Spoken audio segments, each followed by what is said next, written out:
चलो चलो जल्दी चलो, सत्संग का समय हो गया। सब लोग सामने आके बैठो। एक एक वचन वाणी को बड़ी सावधानी के साथ सुनो। जब वो सब वचनों को सुनोगे तो तुम्हारा मन धीरे धीरे कंट्रोल नियंत्रण में आएगा। जैसे मन ने वचनों को पकड़ा तो फौरन उधर से बगों की तरफ से हट करके ये नाम योग की तरफ लगेगा। जब तक अपने मन को ये सत्संग वचन नहीं पकड़ाओगे तब तक उधर से हटने वाला नहीं है। और कोई युक्ति नहीं है कि जिससे आप मन को उधर से हटा सको। तुम कितनी पूजा पाठ कर लो, कितना तीर्थ व्रत में समय पूंजी खराब कर लो, लेकिन ये मन ऐसे हटता नहीं। संत महापुरुषों ने बड़ा शोध करके वचनों को रखा कि जब इसे वचन मिलेगा कि मैं कहाँ से आया, किसके साथ आया, कौन उनके साथ लेके आया, हमारे लिए किसी ने कोई वादा वचन दिया है, जब तक ये जानकारी नहीं करेगा तब तक उधर से हटने वाला नहीं है। इसीलिए महापुरुषों ने कहा, करिए नित सत्संग बाधा सकल मिटाए, फिर ऐसा अवसर ना मिले दुर्लभ न तन पाए। कहा हर रोज दर रोज प्रतिरोज सत्संग करो। जब सत्संग करो, सुनो सुना पढ़ो नहीं करो। आप सुनाने से मन कवर नहीं होगा। जब तक मन वचनों को पकड़ेगा नहीं, वचनों के अनुसार अपनी रहनी गहनी नहीं बनाएगा, तब तक इससे कोई काम होने वाला नहीं है। इसलिए वचनों को इसको पकड़ाओ। और जो गुरु ने नाम का आधार दिया, अब तुम अपने मन से कहो कि तू ये नाम को जप, क्योंकि तूने उधर जो लगा रखा भोगों में अपने को, और वही की याद करता रहा, उसी को समझता रहा, उसी में लगता रहा। अब तू गुरु के द्वारा दिया गया नामदान का इसे तू जप। जब तुम मन को पकड़ाओगे ये नामदान, मन जब ये नाम जपेगा तो धीरे धीरे धीरे धीरे उधर से इसका रुख कम होगा और इधर नाम की तरफ धीरे धीरे लगने लगेगा। ऐसे ही लोगों ने मन को कंट्रोल नियंत्रण में कर पाया।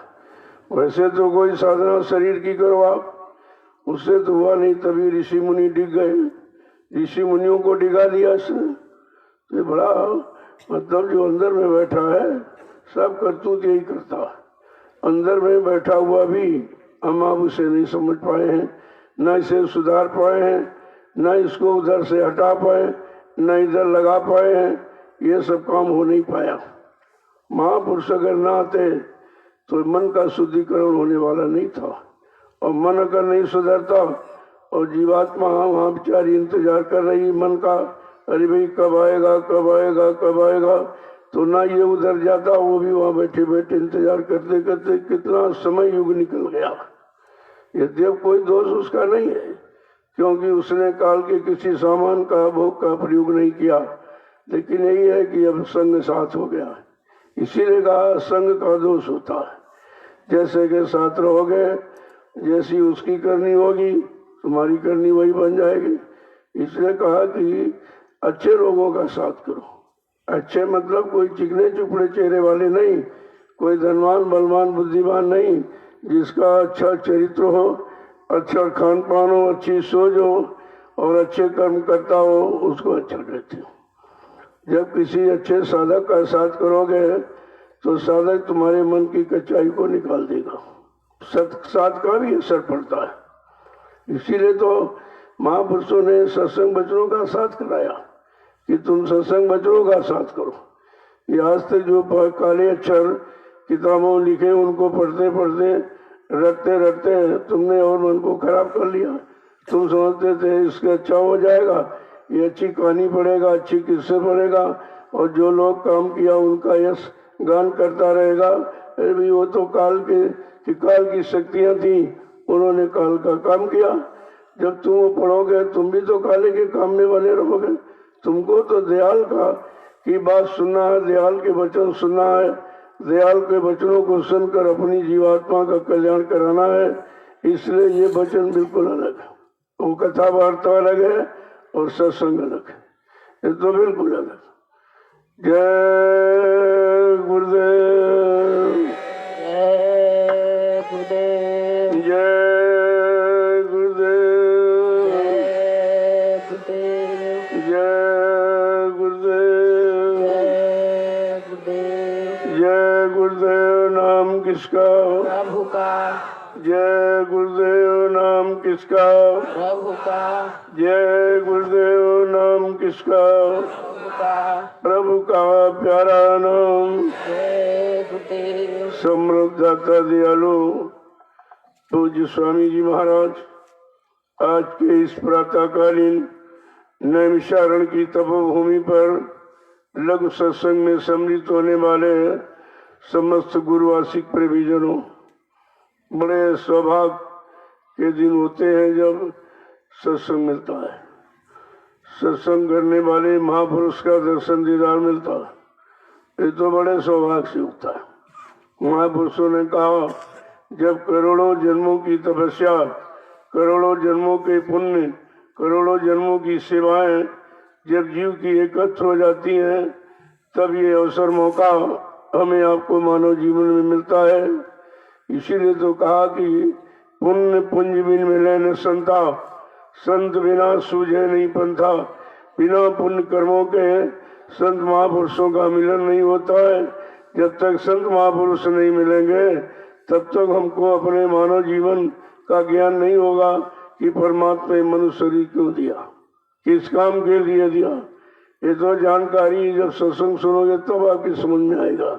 नहीं तो कितने बड़े बड़े ऋषि मुनि योगी महर्षि और तारी शक्तियां ज्ञानी वैज्ञानी धनी मानी आते जाते रहे, इन्हीं भोगों में फंस करके जीवन को खत्म कर दिया। आज भी बेचारे नरकों में पड़े हैं, रो रहे हैं, चिल्ला रहे हैं, जम की जूतियां खा रहे हैं। कोई बचाने वाला नहीं है, कोई बचाने वाला उनको नहीं।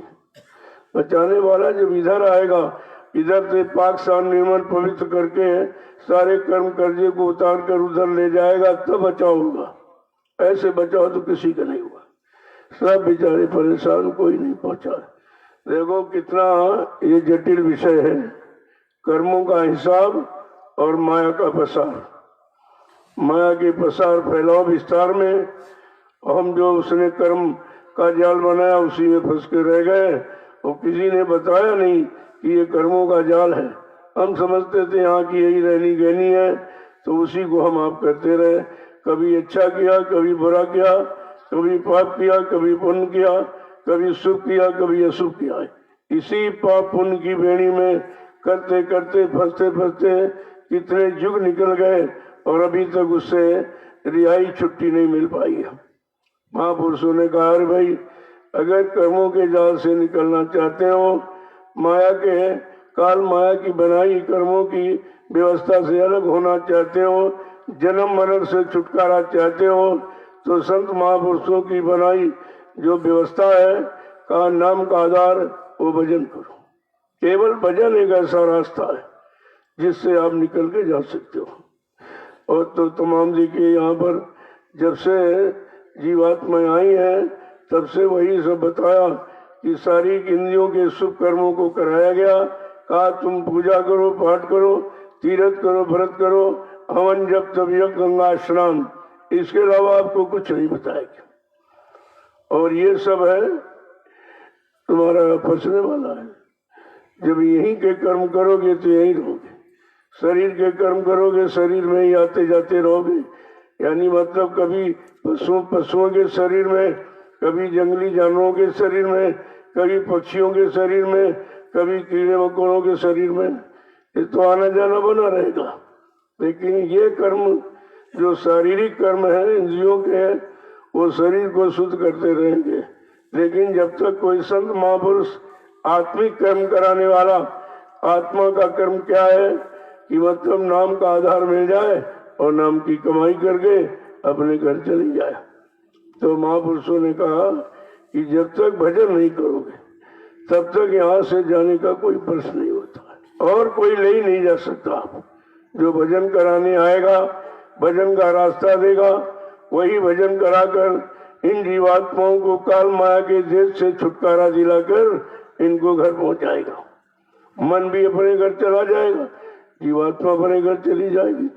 ये दोनों यहाँ पर मुसाफिर हैं, ये दोनों मुसाफिर हैं। मतलब मन भी, मन तुम्हारा तो घर त्रिकुटी धाम है और जीवात्मा तुम्हारा घर सत्यलोक है। तुम दोनों यहाँ मुसाफिर खाने में रह रहे हो, इसीलिए तुमको किसी शरीर में मुस्तकिल रहने नहीं दिया जाता। कर्म कराता है, वही कर्म कराएगा जिससे शरीर मिलते रहे। वो कर्म नहीं यहाँ कि शरीर से जीवात्मा निकल कर घर पहुंचे। ये तो आत्मिक कर्म है, ये केवल संत महापुरुष ही करा सकते हो। तो महापुरुषों ने इशारा करके कहा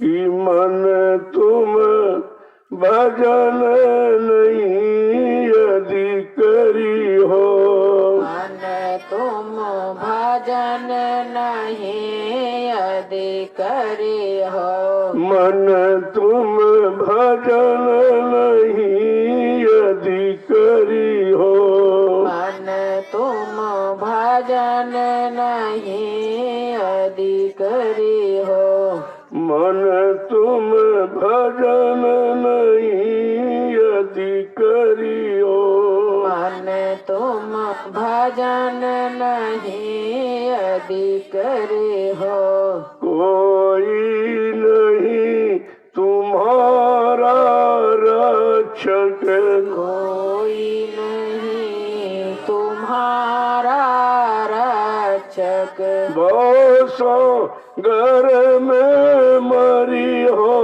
ओ सागर में मरी हो, मन तुम भजन नहीं यदि करी हो, मन तुम भजन नहीं यदि करी हो, तो दिन रक्षक भव सागर से, तो बिन रक्षक भव सागर से, तो दिन रक्षक भव सागर से, तो बिन रक्षक भव सागर से, डूबी डूबी के मरी हो, डूबी डूबी के मरी हो, मन तुम भजन नहीं यदि करी हो,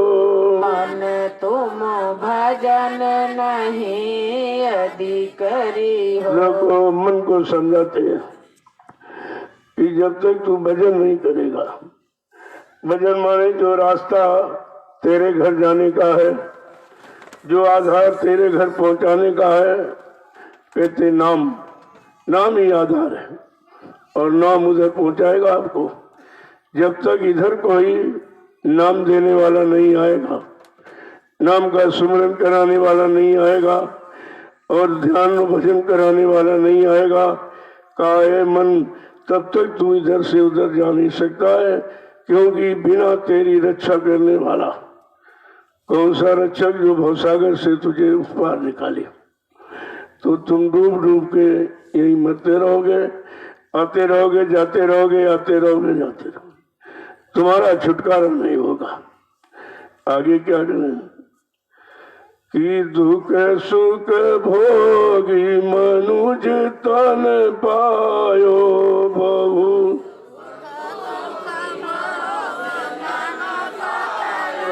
बहु दुख भोगी मनुज तन पायो, बहु दुख भोग मनुज तन पायो, फिर 84 फिरी हो, फिर 84 फिरी हो, मन तुम भजन नहीं यदि करी हो, मन तुम भजन नहीं यदि करी हो। आज तुमने बहुत दुख उठाया, तमाम योनियों ने, तुमने जो यहाँ के कर्म किए हैं, यहाँ की जो 84 लाख 4 खान 84 लाख योनियां हैं, उसी में तो बार बार मतलब यानी जन्म पाता रहा लेकिन निकला नहीं।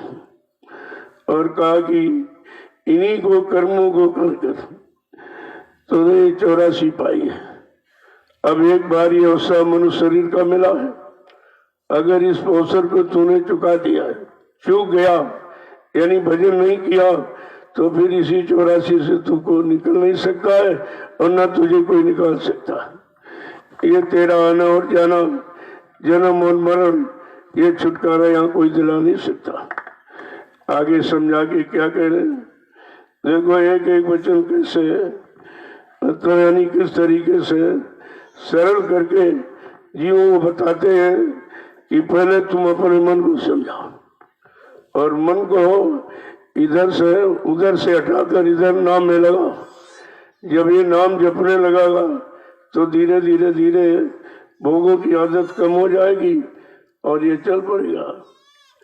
क्या कर रहे आगे कि कुछ बन गया पाप यदि तन से, कुछ बन गया पाप यदि तन से, कुछ बन गया पाप यदि तन से, कुछ बन गया पाप यदि तन से, नरक कुंड में परी हो, नरक कुंड में परी हो, मन तुम भजन नहीं अधिकारी हो, मन तुम भजन नहीं अधिकारी हो, भव सागर से डूब डूब गए, भव सागर में डूब डूब के, भव सागर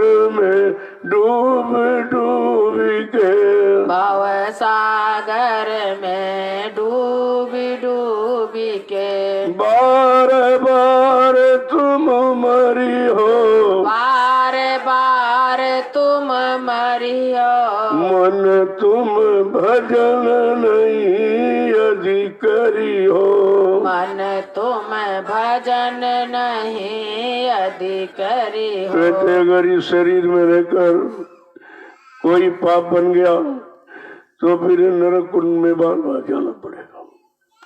उसने इतने नरक बना रखे हैं, उन नरकों की इतनी खराब स्थिति है, कोई जलाने वाला है, कोई काटने वाला है, कोई मारने वाला है। जैसे जैसे कर्म आपने यहाँ किए, जिन जिन जीवों को आपने मारा काटा सताया, तो मारने वाले कुंड में आपको डाल देगा। जिनका तुमने खून बहाया उन खून वाले नरकों में, और जिनका मांस तूने खाया है वो मांस वाले कुंड में। फिर वहां वो यमराजा जलाते हैं, मारते हैं, काटते हैं, सताते हैं, यानी कर्मों की सजा देते हैं। इतनी और कठिन सजा है, इतनी दुखदाई है कि जिसका कोई बयान नहीं किया जा सकता।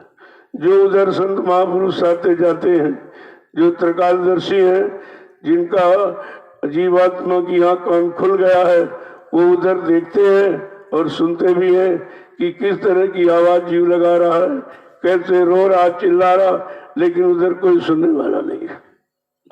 इसलिए कह रहे हैं कि बार बार नरकों के कुंड में जाओगे।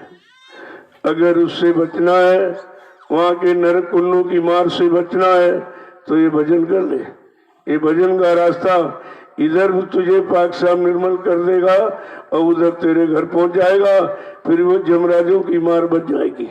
आगे क्या करें कि हम के यहाँ दुख बहुत है, हम के यहाँ दुख बहुत है, यम के यहाँ दुख बहु पई हो, यम के यहाँ दुख बहु पई हो, बरबस जरी हो मरी हो, बरबस जरियो मरी हो, मन तुम भजन नहीं अधिकारी हो, मन तुम भजन नहीं अधिकारी हो। अगर भजन नहीं किया, संत महापुरुषों के वचनों को नहीं माना, जो उन्होंने नाम का आधार यहाँ दिया उसको नहीं पकड़ा और उस पर चल करके अच्छे काम नहीं कर पाए तो कहते जमराजा बहुत दुख देता है।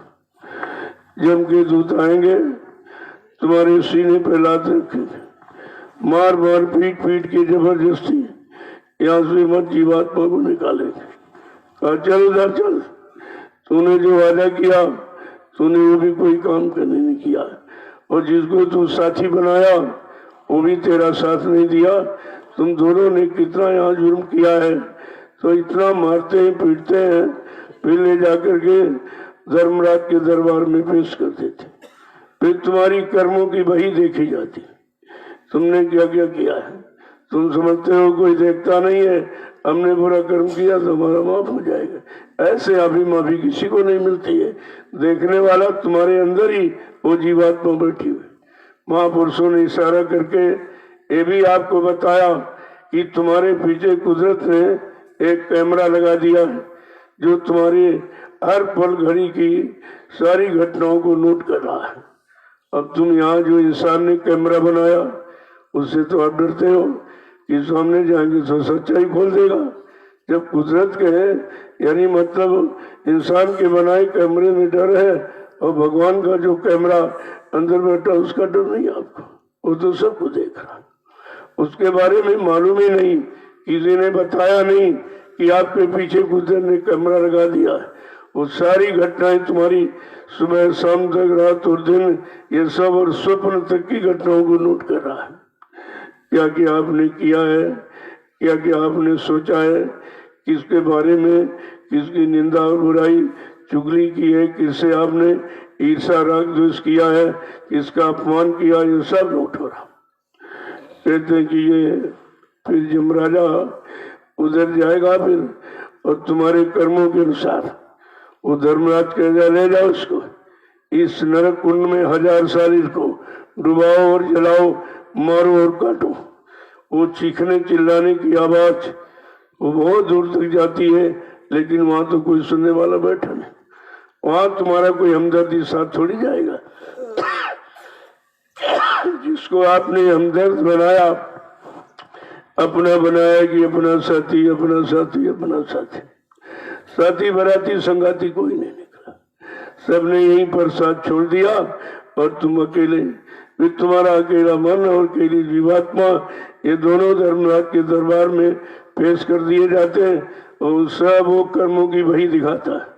देखो तुमने इस तारीख में इस दिन में ये किया, इसको मारा, इसको काटा, इसको सताया, इसको अपमानित किया, इसकी निंदा चुगली बुराई किया और ईर्षा और राग द्वेष, ये सब तुम्हारा नोट हो रहा।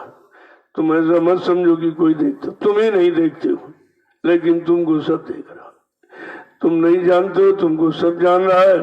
तुम जो कर रहे हो उसके बारे में भूल जाते हो, लेकिन वो नोट कर रहा वो नहीं भूलता। भूल जाएगा फिर वही कैसे बनाएगा, और वही नहीं बनेगी तो जजमेंट कैसे किया जाए। आगे क्या कह रहे हैं कि दारा सुत हित काम नहीं है, दारा सुत हित काम नहीं है, दारा सुत हित काम नहीं है, दारा सुत हित काम नहीं है। माई बाप को रही हो, माई बाप गोरियो, मन तुम भजन नहीं अधिकारी हो, मन तुम भजन नहीं अधिकारी हो। दारा माने स्त्री, सुत माने बेटा, नती और पोते ये कोई काम नहीं आएगा, ये कोई साथ जाएंगे नहीं जिनको तुमने भ्रमवश अज्ञानता भूल बस अपना बना लिया। ये तुम्हारे नहीं है, क्योंकि जब तुम पैदा हुए थे कोई बेटा बेटी लेके नहीं आए थे, कोई नाती पोते लेके पैदा नहीं हुए, कोई धन दौलत रुपए पैसे लेके नहीं पैदा हुए, कोई जमीन दुकान मकान ये कुछ लेके आप नहीं आए। आप तो बिल्कुल नंगे और अकेले आए थे। जब नंगे अकेले आए हो और किसी ने यहाँ पर तुम्हारी परवरिश का सामान दे दिया, और यही सामान फंसाने का जाल है।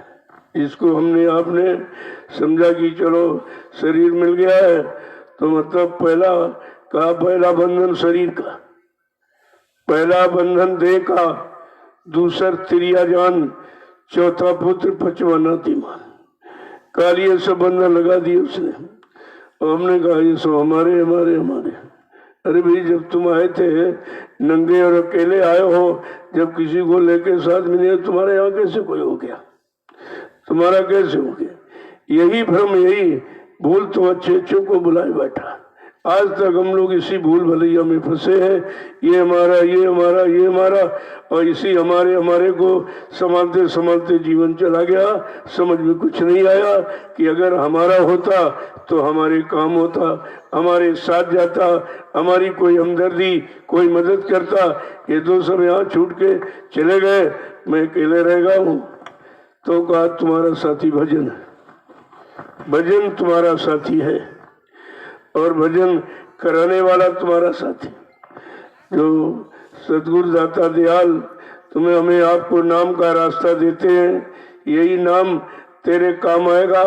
ये दाम जो तूने इकट्ठा किया यही छूट जाएगा, एक भी पाई लेके तू नहीं जा सकता उधर, और ये नाम कमाई तुम्हारे साथ जाएगी।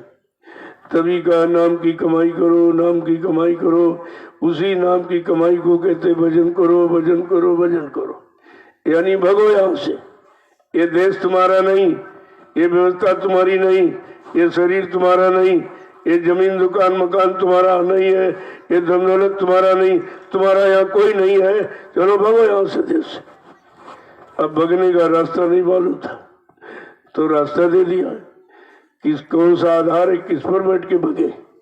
कहते ये नाम जहाज है, बैठो इस पर और चलो अपने देश को, चलो अपने घर पहुंच जाओ, और वहां तुम्हारा मालिक है, वहां तुम्हारा सच्चा प्रिया और प्रीतम है, वही तुम्हारा सच्चा देश है, चलो उधर की तरफ। तो कहते हैं कि अब तुम जब वहां ये साथ कोई जाएंगे नहीं, और तुम मतलब वहां जब पहुंचे वहां माँ बाप को गौराओगे तो वहां तो कोई बैठा नहीं है, वहां कौन तुम्हारी सुनेगा? वो तो वही छूट गए। जिनको तुमने अपना बनाया था वो केवल आंसू गिरा, मरघट तक आंसू कोई बीचे में चला गया छूट कर। औरत तो दिल्ली के बाहर निकली, बस के बाद खत्म, रोना धोना बना रहा, लेकिन साथ कोई नहीं गया। अरे भाई किसी को देखा आपने आज तक कि पति मरा पत्नी साथ गई, या पत्नी मरी पति साथ गया, या बाप मरा बेटा साथ गया, कि बेटा मरा बाप साथ गया? ये तो जाने का कोई सामान ही नहीं है। ये तो किसी ने आपको दे दिया कि मेरे देश में आए हो तो यहाँ रहो और ये सामान प्रयोग करो। वो भी प्रयोग करो तो ठीक, अगर दुरुपयोग करोगे तो उसकी भी सजा देगा। हमने तुमको अपना सामान प्रयोग के लिए लिख दिया और तुमने दुरुपयोग कर दिया। शरीर का दुरुपयोग किया कि गंदे कर्म किए और गंदा खान पान किया, इसकी भी सजा आपको देगा। जो भी शरीर के अंग हैं उनका प्रयोग उचित समय में यानी व्यवस्था के अनुसार प्रयोग करने के लिए कहा, और तुमने सब गलत प्रयोग किया। तुम्हारा सब काम गलत ही रहा, यानी सजा पाने के सिवा और कोई काम हमने आपने यहाँ किया ही नहीं। तो आगे क्या कह रहे हैं कि दारुण दुख आने बहु प्यारे, दारुण दुख आने बहु प्यारे, दारुण दुख आने बहु प्यारे, दारुण दुख आने बहु प्यारे। भव सागर कस तरी हो, भव सागर कस तरी हो, मन तुम भजन नहीं अधिकरियो, मन तुम भजन नहीं अधिकरी हो। दारुण माने अत्यंत दुख देने वाले दुख, अत्यंत तरह तरह के दुख तकलीफें, क्योंकि हमने आपने तो समझा नहीं था किस कर्म की क्या सजा है। न कर्म जाने न कर्मों का परिणाम जाना। कर्म करते करते करते करते ऐसे ऐसे बुरे पाप जालिम कर्म किए हैं कि बस सजा बन गई उसकी। तो कहते बहुत दुख पाओगे, और भव सागर से फिर कैसे निकलोगे, कैसे अपने घर पहुंचोगे?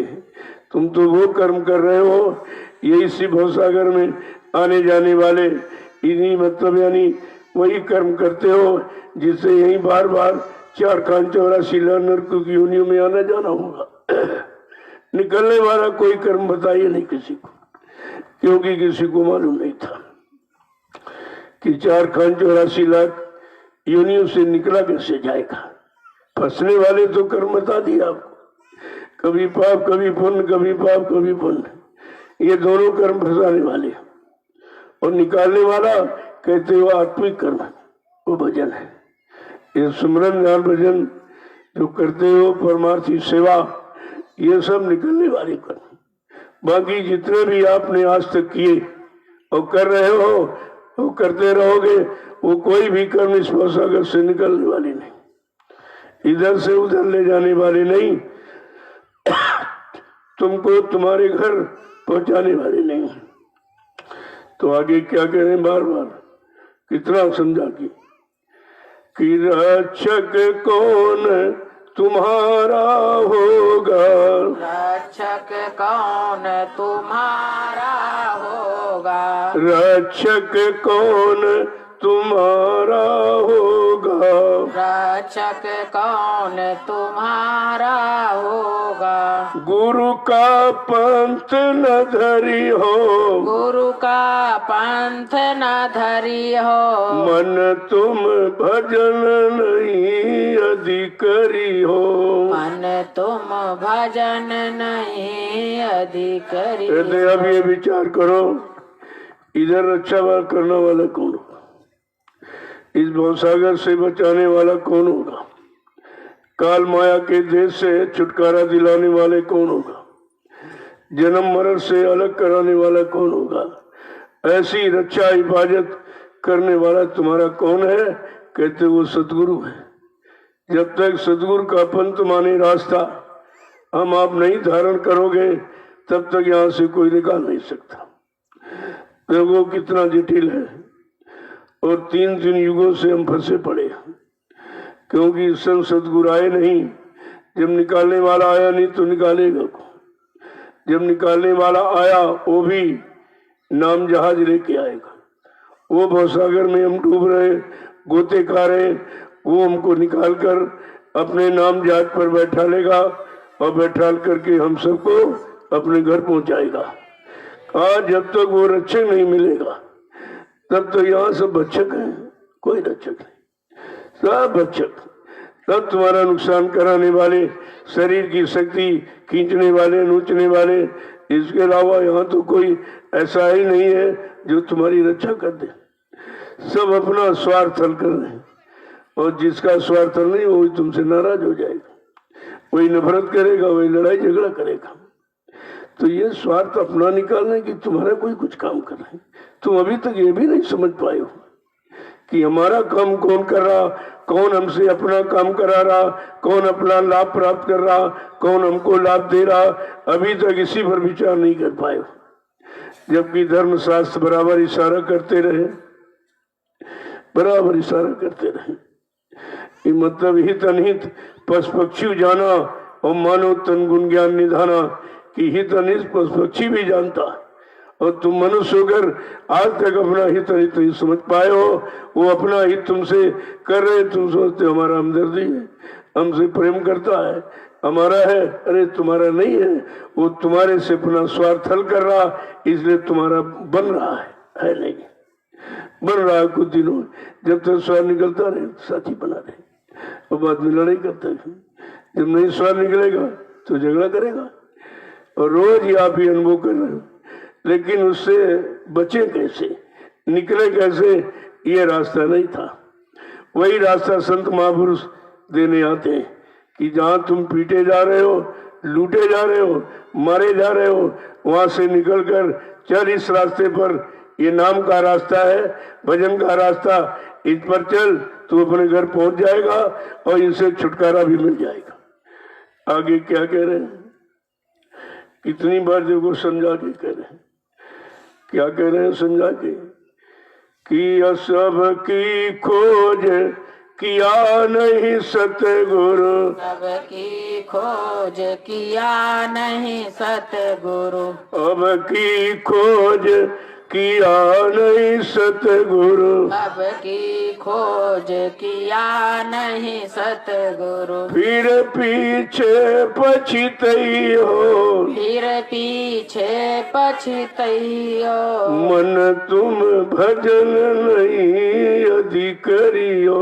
मन तुम भजन नहीं यदि करियो। अब की माने इस समय इस जीवन में अगर सदगुरु की खोज नहीं किया तो तुमको बार पछताना ही पड़ेगा, क्योंकि सदगुरु रोज नहीं आता, बार बार नहीं आता।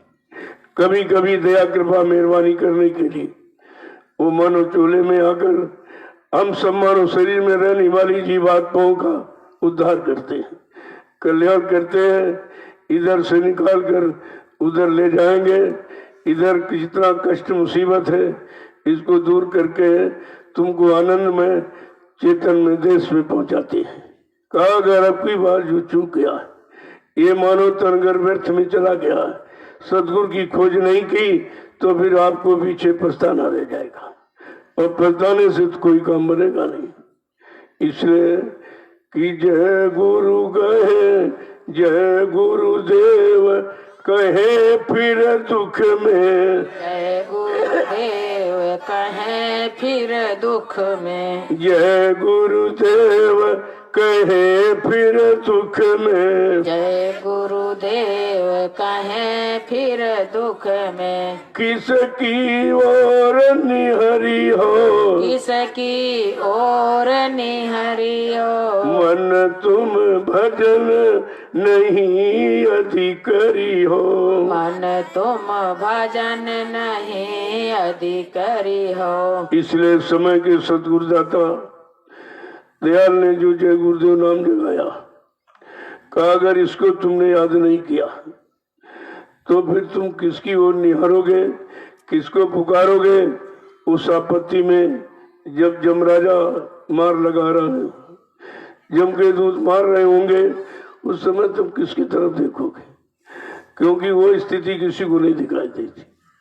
वो जिसको मार रहे उसी को जमराज दिखाई देते। बाकी पास में खड़े हैं वो देख रहे हैं, और आप जवान से बोल नहीं सकते, किसी को पुकार नहीं सकते, केवल आंसू गिरा रहे हो।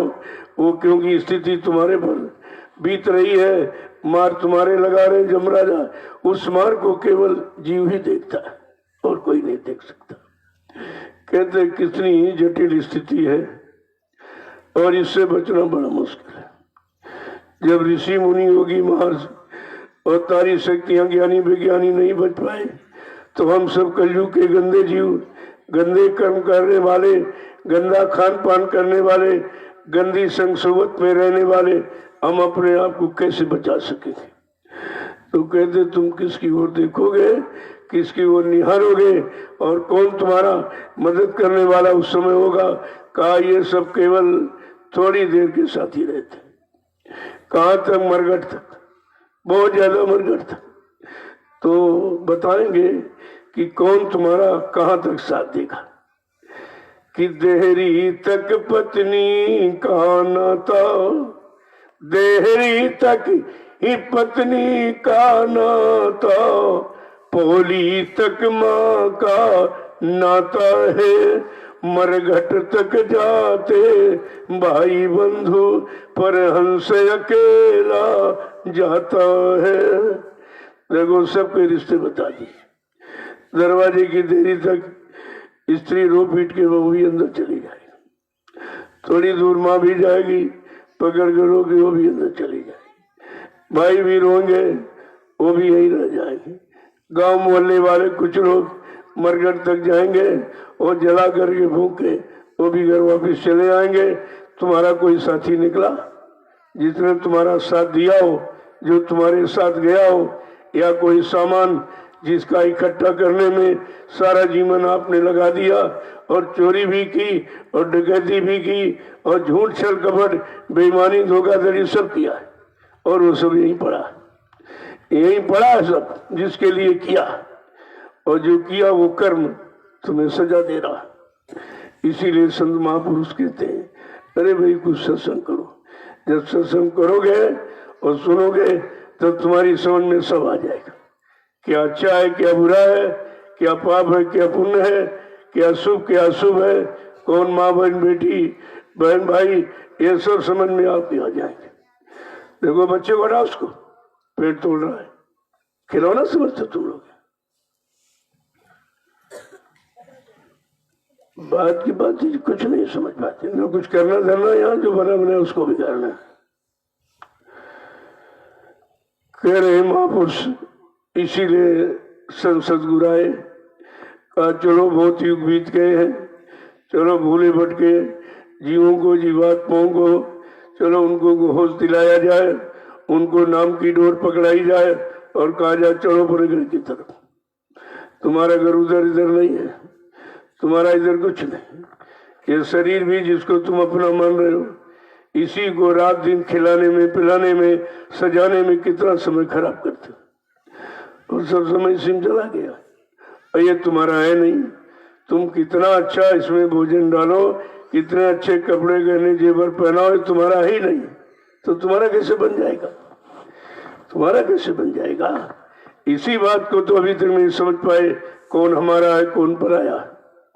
यहाँ सब पराया ही पराया, केवल जीवात्मा तुम्हारी है। उसके लिए आपने कुछ नहीं किया, क्योंकि उसकी जानकारी किसी ने दी नहीं है और किसी को थी भी नहीं। सब जब इसी में फंसे रहे, और 3 युगों से हम ये फंसाव ही देख रहे, निकलना तो देख नहीं कोई निकल के गया हो। अगर ऐसा देखते तो ये समझ जाते नहीं भाई निकला भी जाता है। जब कोई ऐसा यहाँ आया नहीं जो निकल के उस पार गया हो, सब ही फंस गए। अरे जब ब्रह्मा फंसे, विष्णु फंसे, शंकर फंसे और रामकृष्ण फंसे, तो इनसे बड़ा और कौन है? इन्हीं को तुम सब कुछ समझते हो, और ये सब फंसे रहे, कोई निकल नहीं पाया। इतना जटिल कर्मों का जाल काल माया ने बना के रखा है, जब ये कोई नहीं निकल पाए तो ये कलयुग का गंदा जीव तो बेचारा कुछ जानते नहीं, ये कैसे निकलेगा? इसी को निकालने के लिए दाता सतगुरु दयाल आए, उन्होंने दया फरमाई, आपको बिना मांगे यानी मतलब रास्ता दिया, यानी नामदान दिया। यही रास्ता है, यही जुक्ति है, इसी से जीवात्मा जगेगी और घर पहुंचेगी। ये तो आपको बिना मांगे दिया था। क्या आपने लेकर कोई पैसे दिए हो, कोई सामान दिया है? कुछ नहीं।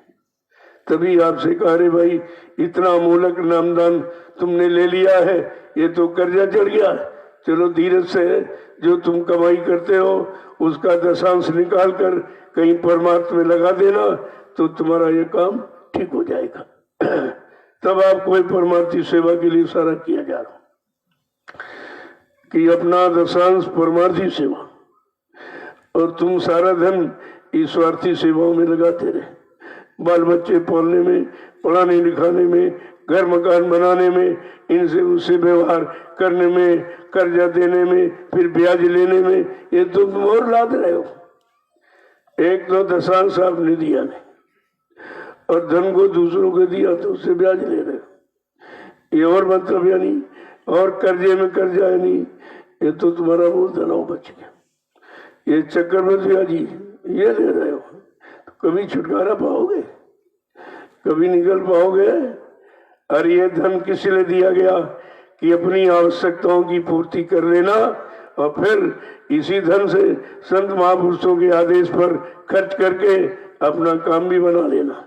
जो तुमने कर्म कर्जा किया है उससे उतार देना, वो किसी परमार्थी काम में लगा देंगे, परमार्थी सेवा में, और उससे जो व्यवस्था बनेगी उससे लाखों लोग लाभ उठाएंगे।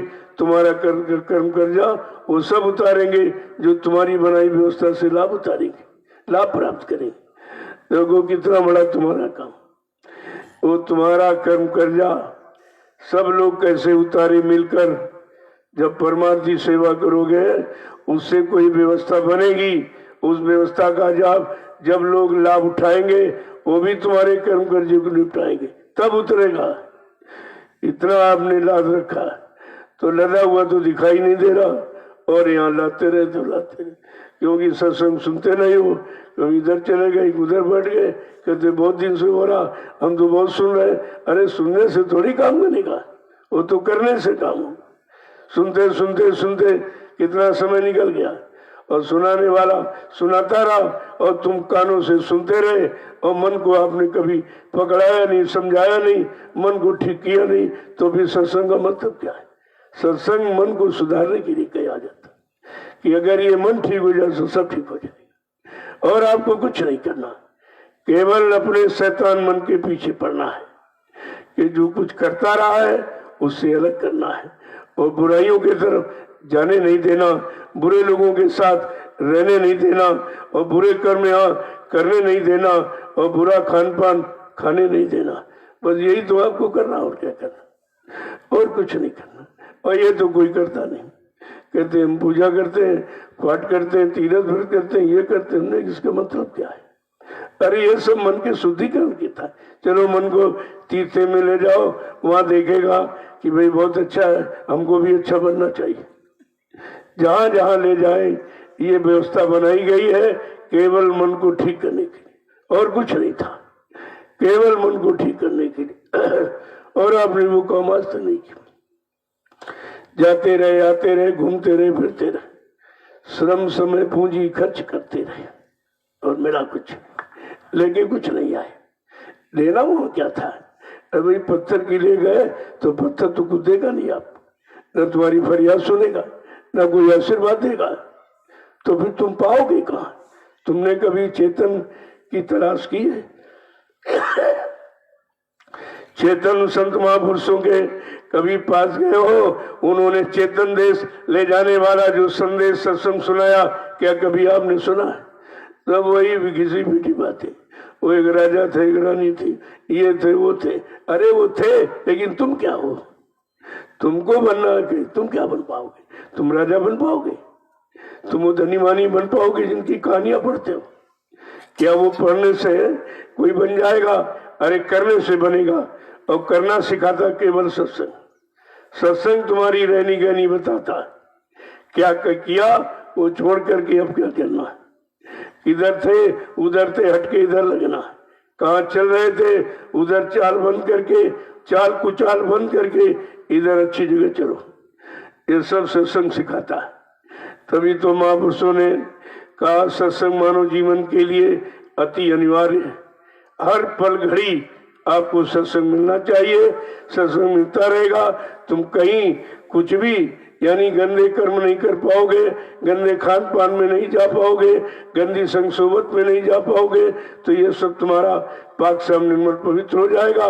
फिर आपको यहाँ निकलने में सुविधा हो जाएगी, तब आप निकल सकते। वैसे नहीं। देखो कितना काम सत्संग करता है, लेकिन सत्संग करता है जब तुम करोगे तब करता है। तुम सुनोगे तो नहीं करेगा, और सुनकर भूल जाओगे तब भी नहीं, और सुनकर रख लिया और पालन नहीं किया, केवल भाषण स्पीच में खर्च कर दिया, तब भी आपका काम नहीं होगा। पहले बात समझो कि काम होगा क्या करने से होगा। बिना किए यहाँ तुम कुछ नहीं पा सकते। अब ये खेती है, अब तुम राजस्थान मतलब रोज घूमते फिरते रहो, चारों तरफ घूम फिर के लौट आओ, तो इसमें कुछ पैदा होगा?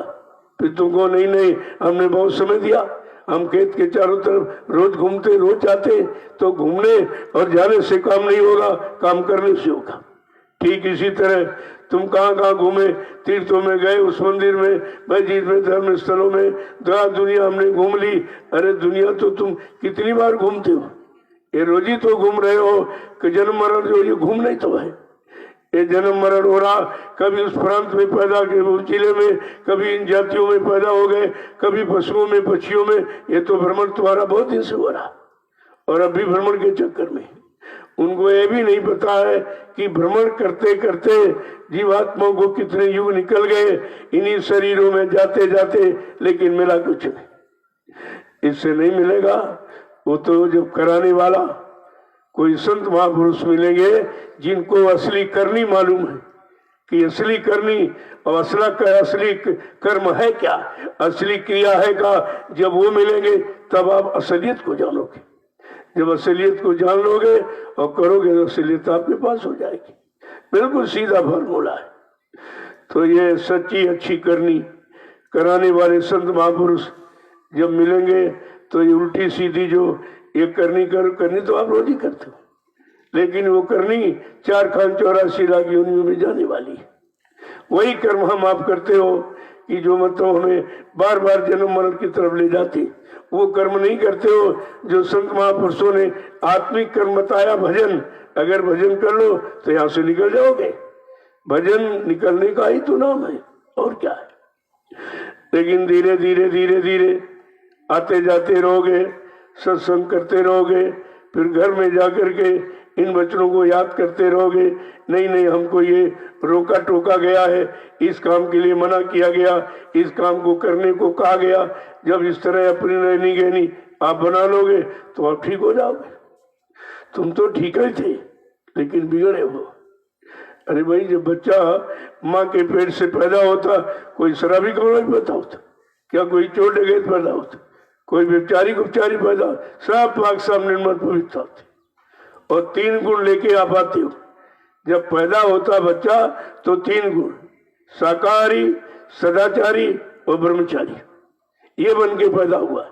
ये बन के हमने आपने जन्म लिया और तुम यहाँ पहले ही नहीं समझ पाए, तुम शाकाहारी नहीं रह पाए, यही सुख तुमने बिगाड़ना शुरू कर दिया। जब तुम्हारा भोजन खराब तो विचार खराब। भोजन पर भजन भी निर्भर करता है। जब ये भोजन करोगे तो भजन में मन क्यों नहीं लगता है। ये तड़कीले भड़कीले जो मतलब भोजन और कपड़े लेते, ये सब तुम्हारे मन पर असर डालते। इसीलिए कहा अगर भजन करना तो सादगी में रहो।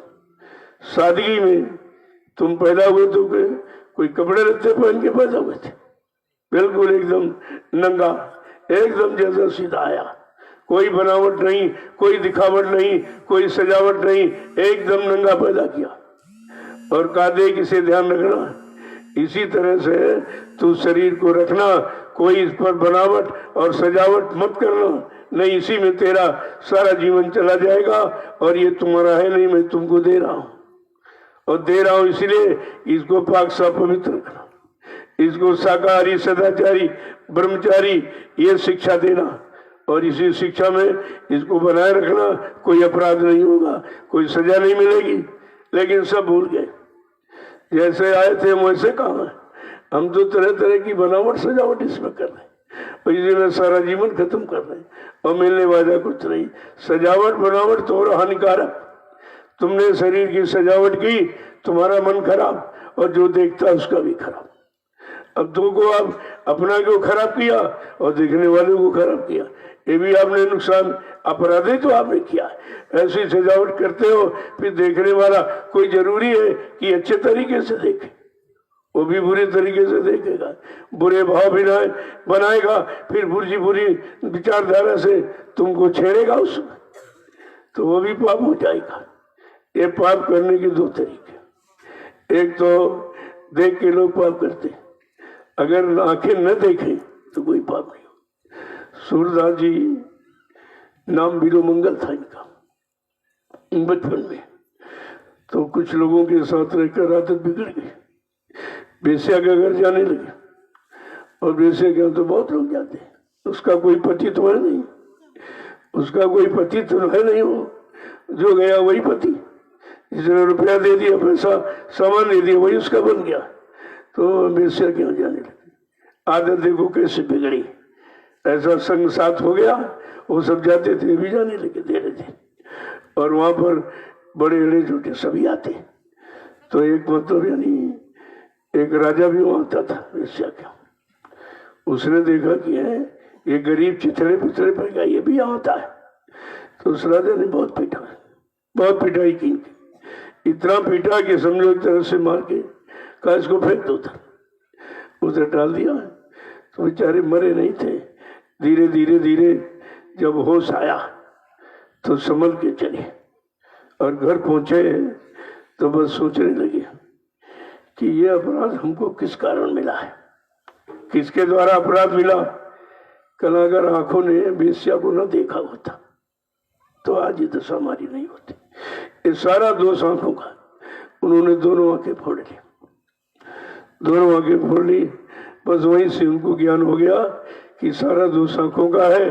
अब इन आंखों के द्वारा देखा गया कोई काम नहीं करूंगा और कानों के द्वारा सुना कोई काम नहीं करूंगा। तो फट से धीरे से लग गए। गुरु जी मिल गए और गुरु ने रास्ता दे दिया। बस वहीं से ये शुरू कर दिया। तो कहने का मतलब ये है कि आंखों का ही तो दोष है। जब आंखें कुछ गलत सर देखेंगी और फिर गलत दे करके अंदर मन को पकड़ा देगी और मन जीवा बुद्धि को दे देगा कि जाओ इसका निर्णय करो। ये मन चित्त बुद्धि सब लगे पड़े। मन ने आंखों ने देखा, मन को पकड़ाया और मन ने चिंतित को दिया तो चिंतन कर रहा है कि अच्छा बुरा इसमें क्या है, और फिर ये बुद्धि को दे दिया, बुद्धि ने निर्णय ले लिया। बस ऐसे ऐसे कर्म आप करते रहते, ये सब होता। उन्होंने आंखें फोड़ ली और बिल्कुल आपको देख ही नहीं रहे। जब देखे नहीं तो मन कैसे भगेगा, जब सुनोगे नहीं तो मन कैसे जाएगा। तो धीरे धीरे जब गुरु मिल गए उन्होंने रास्ता दे दिया। अब तो कुछ बाहर देखना नहीं था, एकदम एकाग्रचित होकर उसी में लग गए। अब आंखें तो है नहीं जो इधर उधर चकाचौंध करे, इनको देखे उनको देखे, फिर मन ये भगे वो भगे।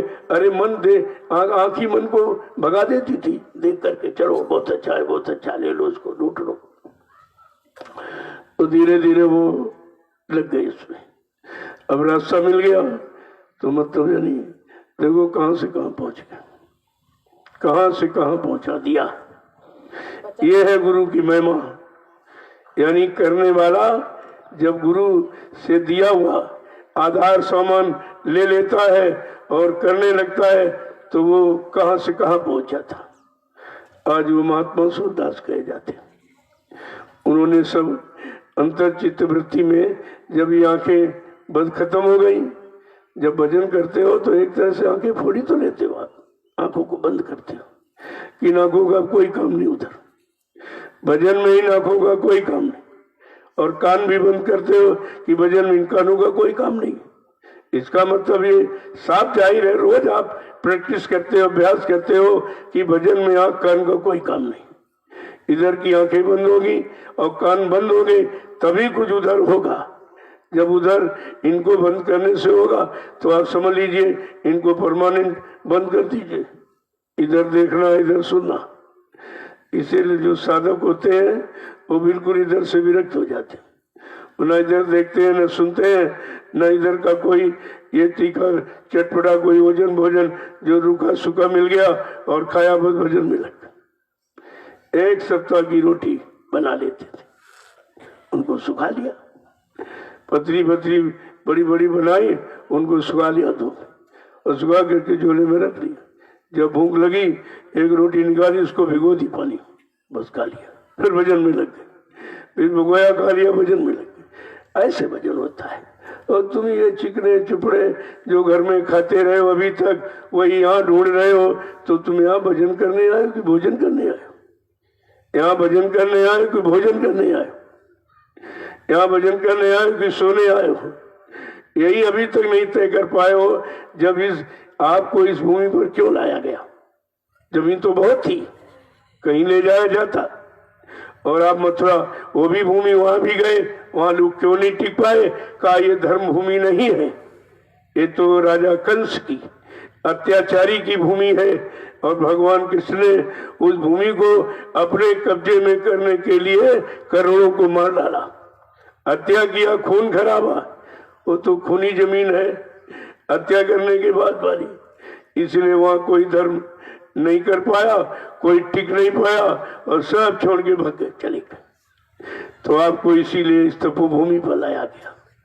यहाँ 88,000 ऋषियों ने तपस्या की, इस भूमि को पावन पुनीत पर्व यानी पवित्र बनाया।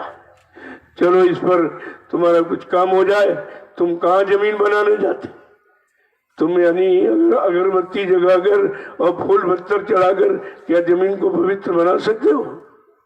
वो तो ऋषि मुनि ने जो यहाँ तपस्या की है, ये तपोभूमि है, इस पर तो आपको बनाना नहीं पड़ा, ये सब बनी बनाई मिल गई।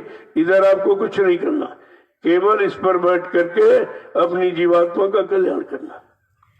वो भी कल्याण कैसे होगा? तमाम कर्म कर्जा लादे बैठे। कहा जब तक कर्म कर्जा नहीं उतरेगा कोई जीवात्मा को कान निकलने नहीं देगा। कहेगा हमारा कर्जा दिए जाओ पहले, जो हमने तुमको दिया है कर्मों का। तो बड़ा कठिन विषय हो गया। तो मतलब इसीलिए इस तपोभूमि पर आपको लाया गया। इस पर आपको इसे बनाना नहीं है, इस पर कोई फूल पत्र अगरबत्ती कोई ये सामान वामान जला के फूंक करके आपको इसको शुद्ध नहीं करना। ये तपोभूमि शुद्ध है, तपस्या से शुद्ध होती है। और तुम समझे हो कि मेवा जला दो और घी जला दो और जौ और तिल जला दो, फूंक के राख कर दो, कहते हवन कर रहे हैं। ये हवन है? खाने पीने वाला सामान वहां अग्नि में जला रहे हो, ये हवन कर रहे हो? अरे हवन करो बुरी आदतों का, बुरी कर्मों का, बुरे खान पान का, ये हवन कर दो, इसकी तिलांजलि दे दो, तब तक काम हो गया होता। कोई हवन समन कुछ नहीं जानता है, तब सामग्री फूंकते रहते, जो खाने वाला सामान उसे जला रहे। इनको ये भी नहीं मालूम है कि पवित्रता और चरित्रता और निर्मलता और शुद्धता कैसे आती है, एक आप बताओ उनको। तो इसलिए जब सत्संग सुनोगे तो सब तुम्हारी मेहनत कम हो जाएगी।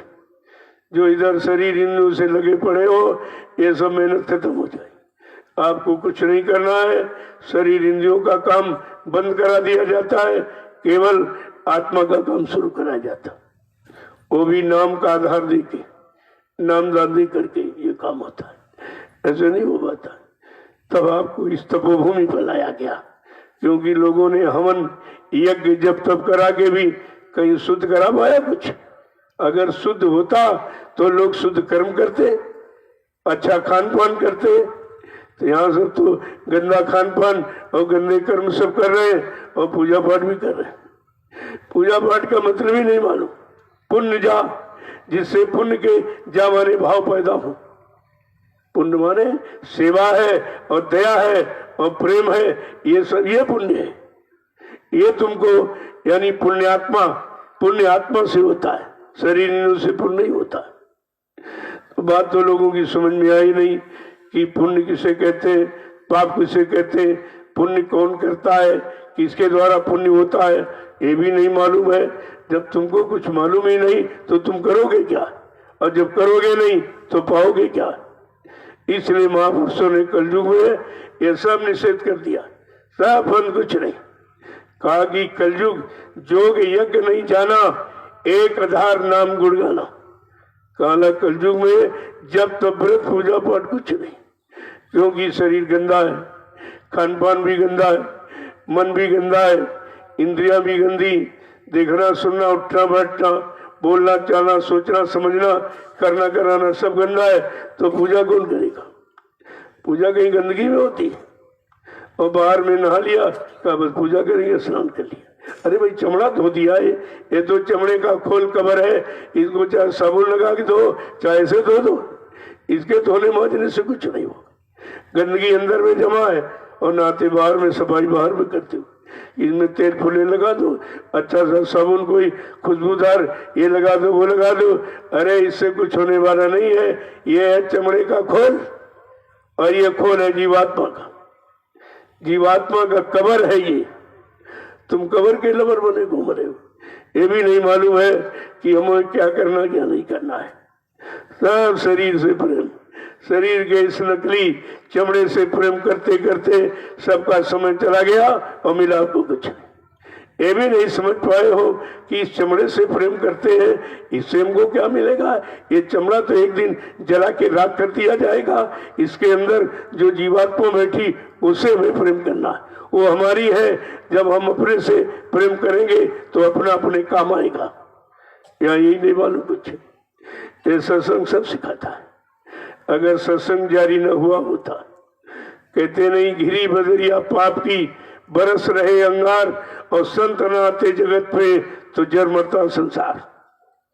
ये संसार में जन्म मरण का चक्कर जो बनाया, इससे छुटकारा जीवात्मा मन दोनों पाने वाले कभी नहीं थे अगर संत सतगुरु का आगमन न हुआ होता। जय गुरुदेव, जय गुरुदेव, जय गुरुदेव, जय गुरुदेव। नाम किसका? प्रभु का। जय गुरुदेव। नाम किसका? प्रभु का। जय गुरुदेव। नाम किसका? प्रभु का। जरा खड़े हो जाइए आप। लोगों इतनी स्फूर्ति जब शरीर में होगी तब खड़े होने का मतलब आपकी समझ में आएगा। ये खड़ा रोज क्यों किया जा रहा, खड़ा होने का मतलब क्या है, किस काम के लिए खड़ा किया जा रहा, किस तरफ चलने चलाने के लिए खड़ा किया जा रहा। कहा सदगुरु दाता दयालु के ये सत्संग वचन सुनकर अब तुम लोगों को बताने के लिए निकल पड़ो। स्वयं सुनो, स्वयं करो, स्वयं लाभ प्राप्त करो और लोगों को भी लाभ से प्राप्त करा दो। इसके लिए आपको खड़ा होना। जब खड़े ही नहीं हो पाए हो, ये भी नहीं मालूम किसी ने खड़ा हुआ जाता, ये भी नहीं मालूम किस अक्षर किधर जाना जाया जाता है और किस काम के लिए जाया जाता है, ये भी नहीं मालूम। और जब बैठो तो भजन के लिए बैठ, शरीर से नहीं, शरीर तो बैठ जाएगा लेकिन मन नहीं बैठेगा तो शरीर क्या करेगा। भजन शरीर से नहीं होता, शरीर के लिए नहीं होता, मन से होता, मन के लिए होता। मन को गंदी आदतों से, भोगों से हटाना और अच्छी तरह उधर सत्संग सुना करके उधर नाम को पकड़ाना है। इसलिए बैठो, जब भजन के लिए बैठो और झुको। जैसे कोई चीज पड़ी हो तो फट से झुक के उठा लोगे, यानी मतलब की चीज, अपने लाभ की चीज, लाभ देने वाली ऐसी कोई वस्तु जहां से मिलती हो वहां झुकना है, यानी प्रणाम करना है। ये सब जगह नहीं, ये सब पत्थर में प्रणाम करते थे। इन बेचारों को ये भी नहीं मालूम, पढ़े लिखे सब पढ़े लिखे विद्वान और पत्थर को प्रणाम करते। ये बेचारे नहीं जानते कि ये तो कुछ बोलेगा, कोई चलेगा नहीं, कोई आशीर्वाद तो देगा नहीं। अभी तक इससे नहीं निकल पाए। तुम्हारी पढ़ाई लिखाई का मतलब क्या है, क्योंकि ये पढ़ाई लिखाई तुम्हें कहां तक ले जाएगी। पढ़ना लिखना चातुरी ये तो काम सहल और काम दहन मन बस करन, यही काम मुश्किल। करना तो ये था कि मन से काम विकार को निकालना और अच्छे विचारों को लेना जो मन को बस में करने वाले। संत महापुरुषों के वचन जो मन को बस में करते, और ये पढ़ाई लिखाई के बस में तुम हो। मन इससे बस में नहीं हुआ। चाहे गीता पढ़ लो, पुराण पढ़ लो, क्यों चार यानी वेद थके, ब्रह्मा थके और थके गए शेष महेश, और गीता का जो गम नहीं वो सतगुरु का देश। सतगुरु का देश यानी हमारी जीवात्मा का घर, वही घर मकान है। उधर जाने के लिए पढ़ाई काम नहीं करेंगे, एक कार्य अक्षर काम नहीं करेंगे। उधर तो संतों का शब्द ज्ञान है जो आपको सुनाया सिखाया जा रहा, क्योंकि शब्द ज्ञान का बखान काले अक्षरों से जरूर किया जाता है, लेकिन काले अक्षर शब्द ज्ञान नहीं है। यही आपको सोचना चाहिए। सब अक्षर ज्ञान में बेचारे पढ़े, उसी में अहंकार करते। इनका लीनो लिख दिया उन्होंने, अब तुम किसी का लिखा हुआ पढ़ रहे हो, याद कर रहे हो, रट रहे हो, तुम्हारा उसमें है क्या? पूछ दिया भाई तुम्हारा क्या अनुभव, तुम्हारा कौन सा एक्सपीरियंस है इसमें? ये तो ऋषि मुनियों ने जो साधना करके मतलब जो अध्ययन उनको हुआ, उन्होंने किया, उसी को उन्होंने लिख दिया। और तुमने किया कुछ नहीं, केवल पढ़ लिया। तो पढ़ने से कोई महात्मा थोड़ी बन जाएगा, या किताबें महात्मा नहीं बनाती। वो तो संत महापुरुष जब करनी कराने वाले मिलेंगे और उस करनी को जब तुम करोगे तो तुम भी महान, तुम्हारी भी आत्मा महान हो जाएगी। आत्मा महान होती, शरीर महात्मा नहीं होता। बात तो यही अभी तक नहीं समझ में आई लोगों।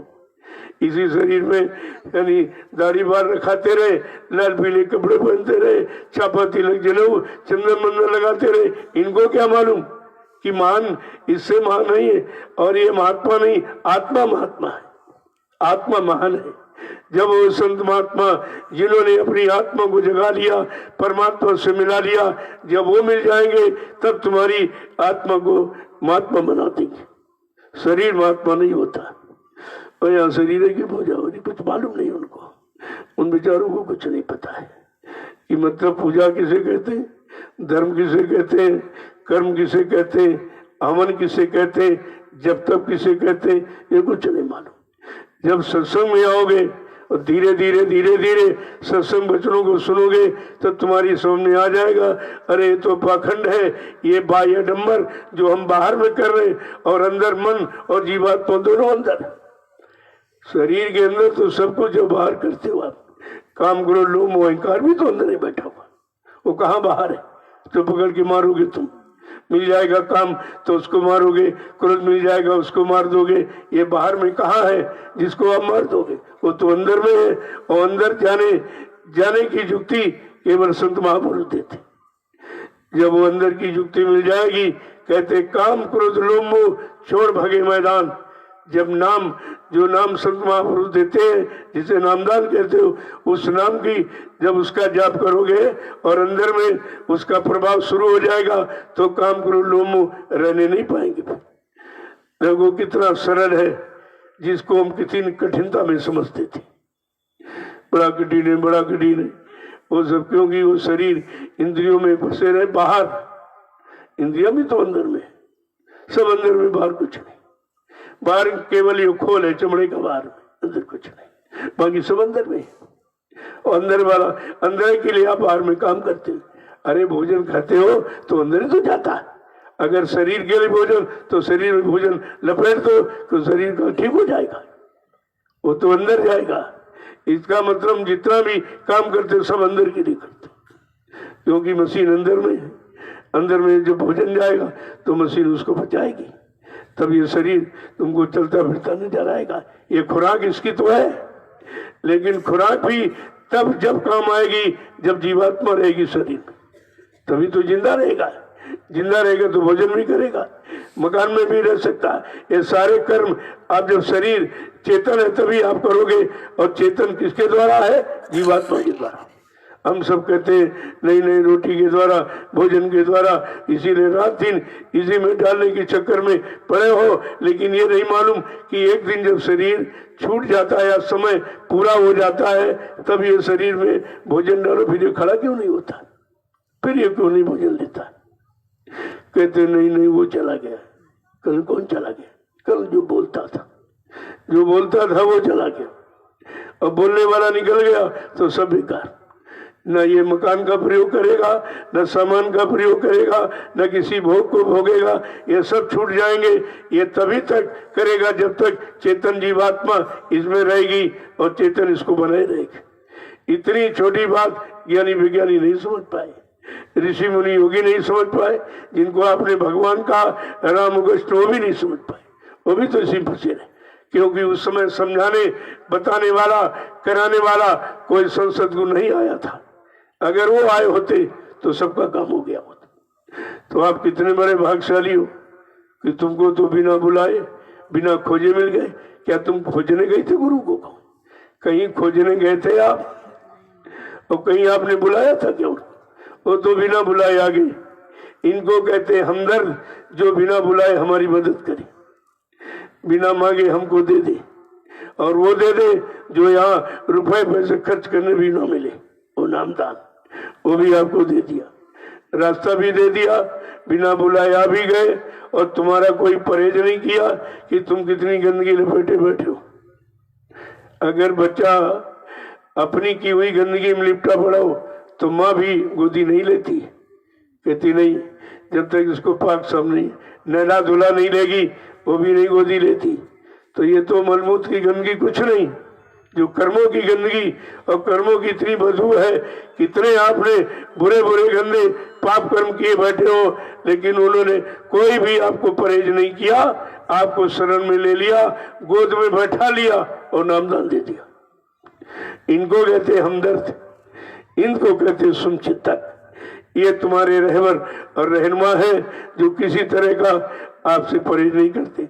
नामदान दिया तो क्या आपसे पूछा था कितने अंडा मुर्गा काट के खा के आए हो, कितनी शराब पी के आए हो, कितने बुरे कर्म करके आए हो? कुछ नहीं पूछा, शरण में ले लिया, गोद में बैठा लिया और नामदान दे दिया। ऐसे समर्थ, ऐसे परम हितैषी शुभचिंतक रहबर रहनुमा को तुमने अभी तक तो समझ नहीं पाया, न उनको पहचान पाया, न उनको अपना बना पाया, न उनसे अपनी जीवात्मा का कल्याण करा पाया, न अपने किए गए पाप कर्मों की माफी दिला पाया। तो आपने किया ही क्या? जो करना चाहिए तो भी कुछ नहीं हुआ है, और कहते करने वाला चला गया। ये भी नहीं समझ पा रहे। जब करने वाला चला जाएगा और दूसरा यहाँ कहीं कोई आया नहीं और किसी से हमारा काम होया नहीं और जो आया वो कहते चला गया, तो फिर ये काम कौन करेगा? इसका मतलब फिर हम 84 में चले जाएंगे, फिर उन्हीं नरकों में, उन्हीं मतलब भवसागर में गोते खाते रहेंगे। ये सब कहकर आपने कितना नुकसान किया अपना। तो बेचारा जड़ जीव है, ये जीव जड़ है, चेतन तो है नहीं जो समझ ले, समझदारी को आ जाए। तो फिर से उसको बताना पड़ा, चलो एक बार फिर इनको बता दो, फिर सुना दो, फिर समझा दो, फिर इनसे कराओ। तो सुनाया गया था, लेकिन परमार्थी सेवा में लगाया, लेकिन उसको समझा नहीं। अब फिर से आपको परमार्थी सेवा में लगाकर तुम्हारे द्वारा किए गए पाप कर्मों की अदायगी जब यही करा देगा, तब पाक साहब निर्मल पवित्र बनाकर तब तुमको उधर ले जाएगा। इतनी मेहनत तुम्हारे साथ की जा रही और तुम कुछ नहीं समझ पा रहे, और उसके बदले आपसे कुछ लिया नहीं जा रहा। जो लिया जा रहा वो भी तुम्हारे पर लगाया जा रहा। वो अपने लिए क्या करे? तो अपने लिए आते ही नहीं। उनका काम अपने लिए, यहाँ कोई राजपाट धन लेने का नहीं, इस काम के लिए नहीं आते हैं। वो जीवात्मा के कल्याण के लिए आते। अब बात यह है कि जीवात्मा कल्याण होगा कैसे, किस साधन से होगा, किस युक्ति से होगा और कैसे होगा, उसके लिए कितनी मेहनत हो रही है। तरह तरह की सेवाएं आपके सामने रखी जा रही। अरे चलो से भजन तो होगा नहीं, नाम कमाई तो कर नहीं पाओगे, नियम संयम तुम्हारे बस का नहीं, चलो सेवा करा कर इसके कर्म बोझे को उतार दो और धीरे से इसको निकाल को ले जाओ। क्योंकि जो लेने के लिए आया वो खाली थोड़ी जाएगा, वो तो लेके जाएगा। कहा मुझको कुछ भी करना पड़े, कोई लीला, कोई खेल, कोई करिश्मा, लेकिन मैं ले जाऊंगा जरूर, क्योंकि मैंने इनका हाथ पकड़ा है, नाम डोरी इनको पकड़ाई, नामदान दिया है, इसलिए इनको घर पहुंचाऊंगा। इतना तो आपके साथ है ही, लेकिन अब आप कैसे पहुंचोगे? क्योंकि तुम चलने के लिए तैयार है नहीं। अभी कह दिया जाए चलो अभी चलो उधर, कहते अभी नहीं भाई, अभी मकान बनाना, अभी बच्चों की शादियां करना है, अभी ये काम वो काम, बाकी कोई तैयार भी तो नहीं। 86-87 में आवाज लगाई थी, धाम चलो अपने भाई, पराए धाम क्यों रहना, काम अपना करो भाई, पराए काम क्यों फंसना। अभी तक नहीं समझ पाए। केवल 2 ही बातें तो है, कोई बहुत विशाल सत्संग नहीं है। केवल 2 बातें हैं कि ये किराए का मकान है और इस किराए के मकान से जल्दी से अपना काम बना लो, और आपको करना ही क्या। अब ये 2 बातें अभी तक समझ में नहीं आई। उन बातों को कैसे समझोगे, उसके लिए कितने प्रमाण और दृष्टांत सब आपको दिए जाते, उसी लिए सत्संग बड़ा हो जाता कि किसी तरह ये समझ तो जाए। तमाम प्रमाण प्रूफ और मतलब यानी दृष्टांत आपको तरह तरह से सुनाए और बताए जा रहे, किसी तरह ये चलने को तैयार हो जाए और अपने घर पहुंच जाए। लेकिन मन मचल रहा है, वो चलने को तैयार नहीं है। वो कह रहा नहीं, मैं सुनूंगा भी नहीं, मैं तुमको सुनने नहीं दूंगा, सत्संग में आने नहीं दूंगा, बैठने नहीं दूंगा। तुम बैठोगे मैं निकल जाऊंगा, तुम माला पकड़ो मैं निकल जाऊंगा, तुम आँख कान बंद करते रहो मैं निकल जाऊंगा। इतना मचल रहा है कि वो काम करने को तैयार नहीं है। लेकिन महापुरुष इतनी होशियार है, कोई न कोई ऐसी युक्ति जरूर बना देंगे जिससे तुम निकल जाओगे। कोई सेवा में लगा देंगे, सेवा तो करेगा ही। तुम शरीर में मिट्टी ढो रहे हो तो वो क्या अलग कहीं जाएगा, वो भी तो करेगा। धीरे धीरे इन्हीं सेवाओं से जबरदस्ती सेवा कराई जाती है। किसी तरह से कर लो, जितना रुपया पैसा पैदा करोगे सब चला जाएगा। तुम्हारे हाथ लगने वाला है नहीं कुछ, कहा थोड़ा सा, वो भी कहा 10 क्योंकि नामदान दिया है तो नामदान का कर्जा तुमने अदा किया नहीं, कहा अपनी कमाई का 10 दे दीजिए। 100 रुपये पैदा करो, 10 रुपये, 90 तुम्हारे लिए ज्यादा छोड़ दिया, कहा तुम 10 रुपये निकालते रहो और कहीं न कहीं परमार्थी सेवा में लगा दिया जाएगा। उससे तुम्हारे कर्म कर्जे उतर जाएंगे, वो भी तुम्हारे काम के लिए। कोई अपने लिए थोड़ी मांग रहे, वो क्या करेंगे। और तुम अपने काम में लगाना जानते नहीं हो, तुम तो खाने पीने के सिवा और कुछ जानते नहीं हो, और इसी में लगा रहे हो रात दिन, और लगा रहे हो, देख रहे हो कि फिर भी है तुम्हारा साथ नहीं देगा।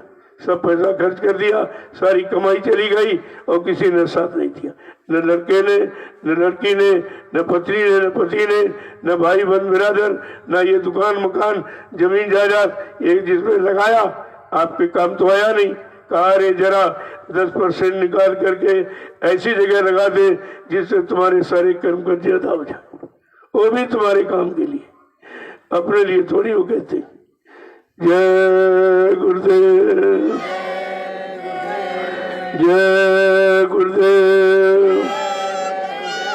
जय गुरुदेव, जय गुरुदेव। नाम किसका, जय गुरुदेव। नाम किसका, प्रभु का प्यारा नाम। जोर से बोले, जय गुरुदेव, सब मिल बोलो, जय गुरुदेव, बोलना होगा, जय गुरुदेव, अभी से बोलो। दुख दर्द हरेंगे, सब कष्ट हरेंगे, सुख शांति भी देंगे, सबके दाता, जय गुरुदेव, सबके मालिक। जय गुरुदेव, प्रेम से बोले, जय गुरुदेव। ये नाम नहीं इंसान का, ये नाम है प्रभु का, ये काम नहीं इंसान का। देखो नाम पूरा परिचय दे रहा। अब ये जितना तुम्हारा काम और किसी नाम से नहीं होगा, ये समय के जगह जय गुरुदेव प्रभु नाम के द्वारा हो, किसी नाम से कोई काम नहीं हो, कोई परिवर्तन और किसी नाम से न हुआ न होगा। जो समय का नाम जगाया जाता, जगाया हुआ नाम इन जीवात्माओं को जगाता है और वही इनको सही सच्चे रास्ते पर लगाता है और वही नाम जहाज इनको घर पहुंचाता है भव सागर से निकाल कर। तो सब जानकारी आपके पास, लेकिन आप समझने की कोशिश तो करते नहीं हो, सुनते हो भूल जाते हो, सुनते हो भूल जाते, इसीलिए रोज रोज आपको सुनाया जाता, रोज आपके कान में आवाज डाली जा रही, अरे कोई न कोई वचन जरूर तुम्हारे काम आ जाएगा, काम कर देगा, तुम्हें समझा मन को इधर तरफ लगाकर और ये गंदगी से बचा लेगा वो। इसलिए वचन रोज कानों में डाले जाते, इन्हीं कानों से आपने गंदा भी सुना है, खराब भी सुना है, तो इसलिए ये वचन डाल करके वो गंदगी खराबी, वो प्रदूषण खराब खत्म किया जा रहा है। ये वायुमंडल में कितना प्रदूषण हो गया, क्योंकि सब जितना गाली गलौज ये निंदा चुगली करते सब वायुमंडल में छपता है, ये कहीं जाता नहीं इधर। और इतना प्रदूषण हो गया है कि अब कुदरत मजबूर हो गई। मैंने कितनी बार सत्संग में लोगों से कहा कि ऐसे कोई काम मत करो जिससे कुदरत नाराज हो जाए, ये धरती माँ रुष्ट हो जाए, क्योंकि इसी पर आप पैदा हुए हो, इसी पर पले पोसे हो और इसी पर कमाते खाते हो, तो कम से कम इसका तो शुक्रगुजार करो कि जिसने ये सब काम तुमको करने का आधार दिया है और बदले में आपसे कुछ नहीं लेती। कितने बुरे कर्म भी ईश्वर करते हो आप, सब अच्छे बुरे धरती पर तो ही करते हो, कितनी गंदगी रोज फैलाते हो और कभी ये बदले की भावना नहीं रखती। ये धरती माँ, इसीलिए माँ शब्द कहा गया कि माँ सारी बुराइयों को ले लेती, सारी गंदगी को बर्दाश्त करके बच्चे को पाल पोस के तैयार करती। अगर माँ गंदगी का परहेज करेगी तो बच्चे नहीं पाल सकती। इसी तरह संत महापुरुष अगर तुम्हारे कर्मों की गंदगी को एहसास करेंगे तो कभी जीवात्मा को इस नरक कुंड से निकाल कर घर नहीं पहुंचा सकते। इसीलिए तो कहा गया, अगर महात्मा जात पात देखेगा तो जीवात्मा को जगा नहीं सकता, अगर राजा जात पात देखेगा तो न्याय नहीं दे सकता। ये दोनों के लिए नियम कानून बना हुआ है। जय गुरुदेव। अब इसलिए आपको एक अवसर दिया गया भूमि सेवा का, ये सबसे बड़ी अच्छी सेवा, क्योंकि भूमि कोई चुरा तो सकता नहीं, जो सेवा तुम्हारी चुरा ले जाएगा। भूमि कोई जला नहीं सकता, जो सेवा तुम्हारी जला के नष्ट कर देगा। बड़ा शोध करके, सोच समझ करके, और वो भी भूमि वो है जिस पर 88,000 ऋषियों ने तपस्या की। इस तपोभूमि को ले लो, खरीद लो, आगे आने वाले समय में लाखों लोग आएंगे तो फिर कहाँ बैठा रहोगे, कहाँ भोजन कराओगे, कहाँ वो सत्संग सुनेंगे, कहाँ भजन बैठ के करेंगे, कहाँ आवास निवास, कहाँ दिशा मैदान, ये सब क्रिया कहाँ करेंगे। तो धरती तो जरूरी है, और वैसी धरती है जो 88,000 ऋषियों की तपोभूमि। ले लो इसको, ये अवसर नहीं मिलेगा। इसमें अपनी गाड़ी कमाई लगा दो, जब तक जमीन रहेगी तुम्हारी सेवा बरकरार रहेगी। और जितने लोग इस भूमि पर आते जाते रहेंगे, जो भी मतलब करते रहेंगे, उसका लाभ तुमको मिलेगा, क्योंकि आधार तुमने बनाया। कितनी अच्छी जगह आपकी ये सेवा लगे। और तो सेवा कुछ दिनों तक रहती, खत्म हो जाती। मान लो मकान में लग गई तो 1000 वर्ष तो मकान रहेगा, लेकिन जमीन तो कभी नष्ट नहीं होगी। जब तक सृष्टि रहेगी तब तक भूमि रहेगी। इसलिए भूमि सेवा सर्वोपरि है। ये किसी के लिए नहीं आप कर रहे हो, अपने लिए कर, अपना परमार्थ बनाने के लिए कर। चलो, और कोई शरीर से सेवा नहीं हो पा रही है तो ये सेवा सबसे महत्वपूर्ण है, क्योंकि शरीर जमीन पर ही सब कुछ किया जा रहा है और किया जाएगा। यही हमारा सबका एकमात्र आधार है। इसी पर कोई चीज बना दी जाएगी तो लोग आएंगे, बैठ करके सुमरन ध्यान भजन करेंगे, सेवा करेंगे, सत्संग सुनेंगे, आपको उसका लाभ मिलेगा, क्योंकि आधार आपने बनाया। इसलिए मैंने भूमि सेवा के लिए सबसे कह दिया। लोगों ने पूछा कुछ आप संख्या बता दो, नहीं, दशांश। जो जैसे आप 12 महीने की तनख्वाह, तो 1 महीने की हो जाएगी दशांश। आप जोड़ लीजिए, आप अपनी तनख्वाह जोड़ लो साल भर की, उसमें दशमांश गुरु का निकालते रहोगे, वो भी तुम्हारे लाभ। तुम्हारे यहाँ बीमारी, कोई झगड़े झंझट, कोई दुर्घटना, कोई प्राकृतिक प्रकोप, ये नहीं होने पाएगा, क्योंकि तुम्हारा दशांश ऐसी जगह लगाया गया है, ये 88,000 ऋषियों की तपोभूमि लेने में। और इस पर जो भी काम किया जाएगा वो लाखों लोगों के काम आएगा। कितनी बड़ी चीज है एक छोटी सी सेवा से, कितना बड़ा काम और कितने समय तक का लाभ है, बहुत बड़ा लाभ छिपा हुआ। इसलिए मैंने लोगों से कह दिया, अब आप जल्दी से यहाँ से निकलो और अपने अपने गांव में और ब्लॉक तहसील और जिलों प्रांतों में एकदम सबको बता दो, जानकारी दे दो कि अपना दशांश यानी खर्च करके आप 88,000 ऋषियों की तपोभूमि को ले लो, और इस पर जो भी निर्माण कार्य होगा और उस पर लाखों लोग जिससे लाभ उठाएंगे। इसे परमार्थ कहते हैं। अपने काम आए और लोगों के काम आए, उसी को परमार्थ कहते हैं। तो ये कितना बड़ा लाभ है आपके लिए, और ये कहीं नहीं हो रहा, न कोई बता रहा, न कोई समझा रहा, न कोई इसकी तरफ लगा रहा। सेवा सब ले रहे, सब सेवा ले रहे, लेकिन आपने कभी पूछा नहीं कि भाई लगाओगे काम। हम तो खुलेआम ऐलान कर रहे कि आपकी सेवा इसमें लगेगी, इस काम में लगेगी। जो पहले आपने इच्छा से, आपने श्रद्धा से जो दिया, मैंने तो नहीं मांगा, मैं कभी नहीं मांगता, आज भी नहीं मांगता। ये तो आपके लिए कहा जा रहा, आप अपना बना लीजिए, आप परमात्मा बना लीजिए, आप मतलब यानी लाखों लोगों को लाभ देने वाला ये काम आप कर लीजिए। तो आपके लिए कहा जा रहा। मैं तो अपने लिए न पहले कहता ना आज के, हमको तो कुछ नहीं चाहिए, आप जो दे देते हो उसको आपके काम में लगा दूंगा। मैं तो मांगता नहीं हूँ। आप जबरदस्ती कहते नहीं, हमारा 1 रुपया 10 रुपया 100 रुपया ले लो और किसी अच्छे काम में लगा देना।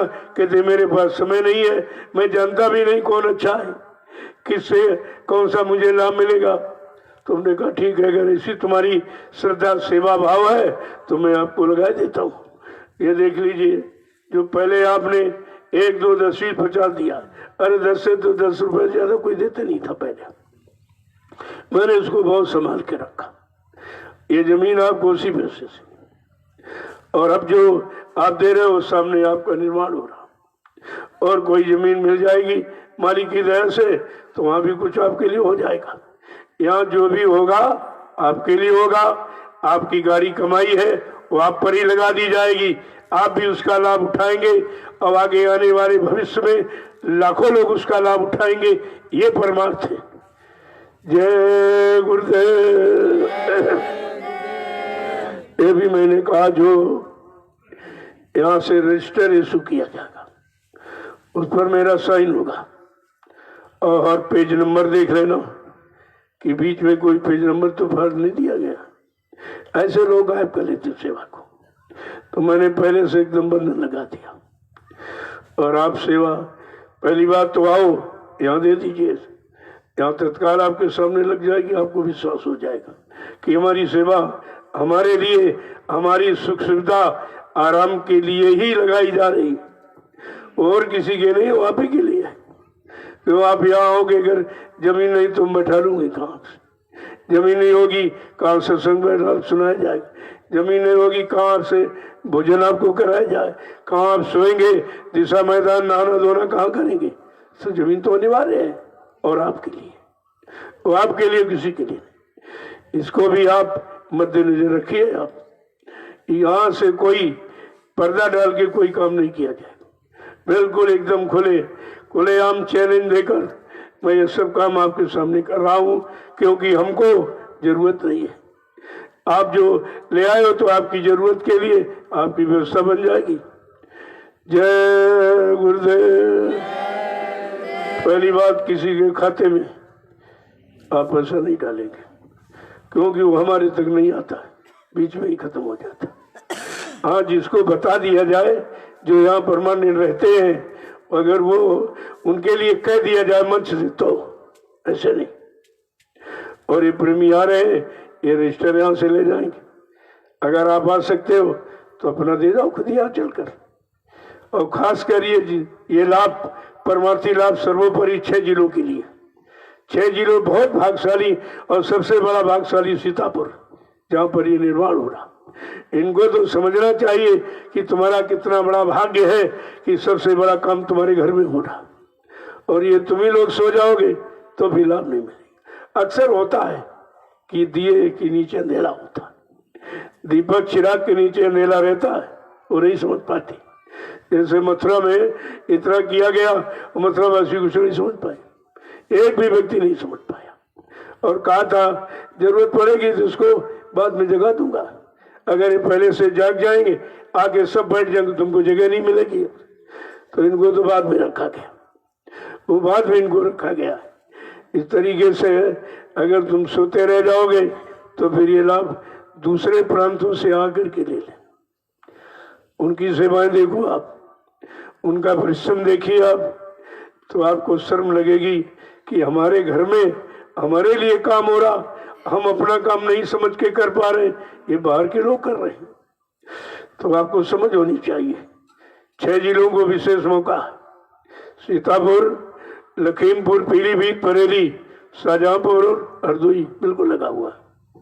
अगर आप नहीं जागे, नहीं चेते, ये परमार्थी लाभ नहीं लूट पाए, तो फिर आपको तो पछताना होगा। बाहर के लोग सब कर जाएंगे, उनको बहुत प्रेम है, बड़ा लगाव है, लेकिन समय नहीं मिलता है। और कुछ सरकार की तरफ से लॉकडाउन की वजह से नहीं आ पाए, नहीं अब तक वो सब कर डालते, तुमको मौका ही नहीं देते।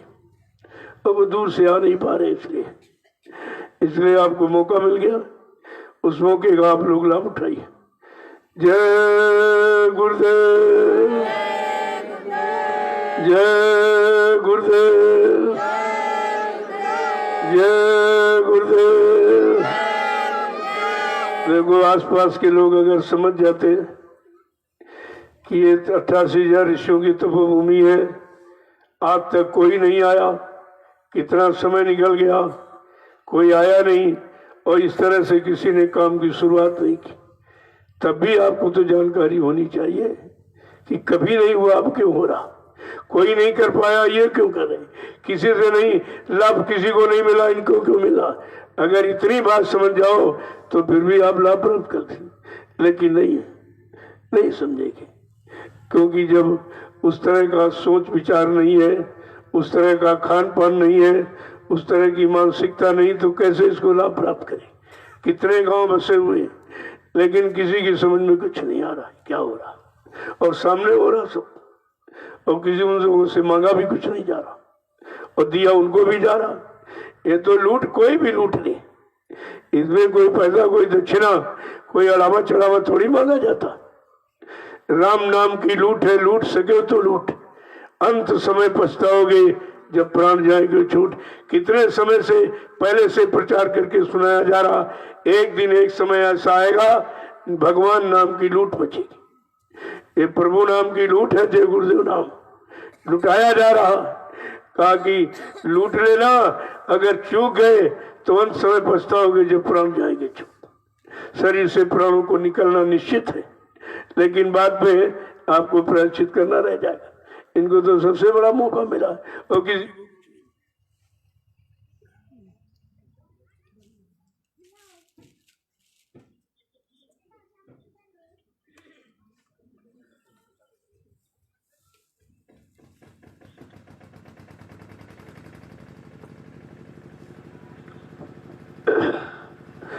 लेकिन देखकर भी नहीं समझ पा रहे। ये सुनाया जा रहा, सुनकर भी नहीं समझ पा रहे। कितना मौका है, क्या ये कभी कह सकते हैं कि हमको किसी ने बताया नहीं, या हमको किसी ने सुनाया नहीं?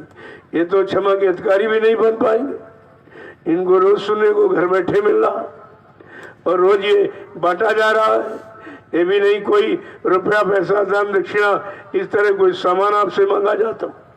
अगर इस तरह की मुफ्त खैरात दौलत को नहीं लूट पाए, फिर ये अवसर आपके हाथ से निकल जाएगा। लोगों शहर बस गए, गांव बस गए, लेकिन 88,000 ऋषियों की तपोभूमि का अर्थ कोई नहीं सोच पाया, कोई लाभ नहीं ले पाया।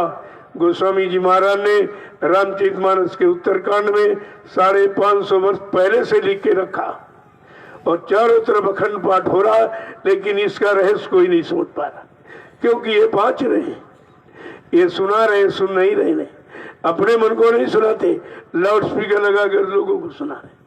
अरे लोगों को सुनाने से तुम्हारा कौन सा मन मान जाएगा, कौन सा मन समझ जाएगा, कौन सी जानकारी ले लेगा आपको?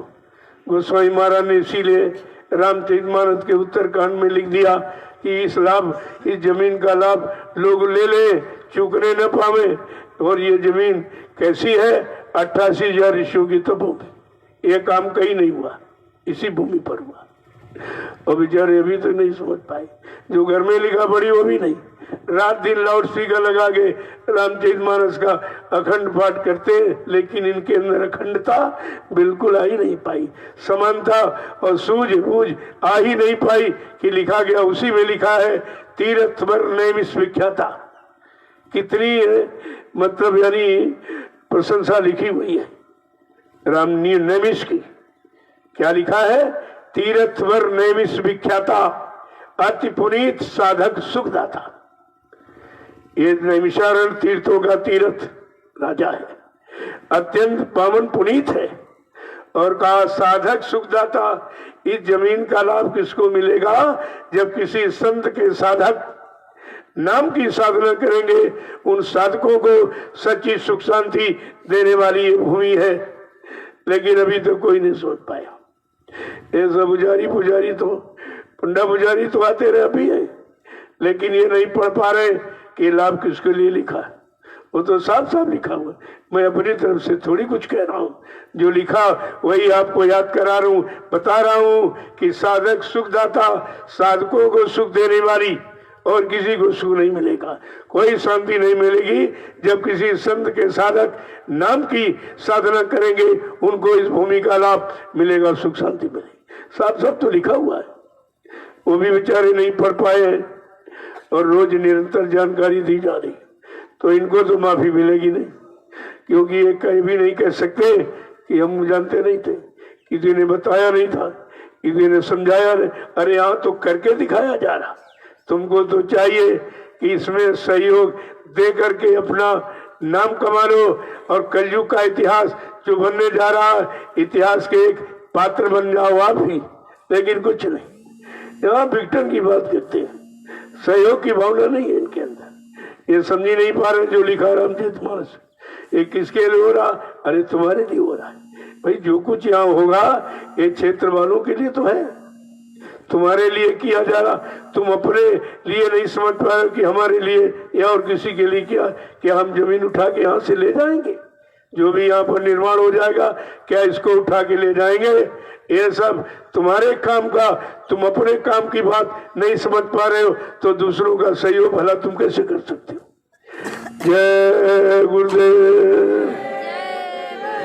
पहले लोग दान देते थे कि भाई कोई अच्छा काम हो रहा, चलो हमारा भी कुछ लग जाए। आज वो सब खत्म है, वो भावना ही खत्म हो गई।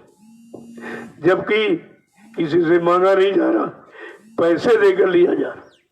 लोग पहले भूमि दान करते थे कि भाई मंदिर बन रहा है, धर्मशाला बन रहा, चलो हमारा अच्छे काम में लग जाएगा, तमाम लोग आएंगे, उसमें हमारी पूंजी मतलब लगेगी, हमको लाभ मिलेगा। और ये तो इतना बड़ा यानी धर्मार्थ का पूरा एकदम मतलब साम्राज्य बनाया जा रहा है कि सबको लाभ मिले। लेकिन ये बात समझ में नहीं आती, क्योंकि समझने वाला कर्म भी होना चाहिए। ऐसे समझ में नहीं आएगा। अगर संस्कार नहीं बना है, कोई अच्छे कर्म आपने नहीं किए, किसी का भला नहीं किया है, तो तुम्हारे लिए भलाई की बात तुम्हारी समझ में नहीं आएगी। वैसे नहीं आती है, वो तो करने से ही कुछ मिलता है। इतना बड़ा काम होने जा रहा है, अभी किसी की समझ में कुछ नहीं आ रहा। सारे विश्व को संदेशा जा रहा है, सारे विश्व के कल्याण की बात कही जा रही, तो क्या तुम्हारा भला नहीं होगा? तुम जा रहा और तुम समझ नहीं पा रहे हो किसके लिए हो रहा है। भैया जमीन तो उठ के कहीं चली नहीं जाएगी।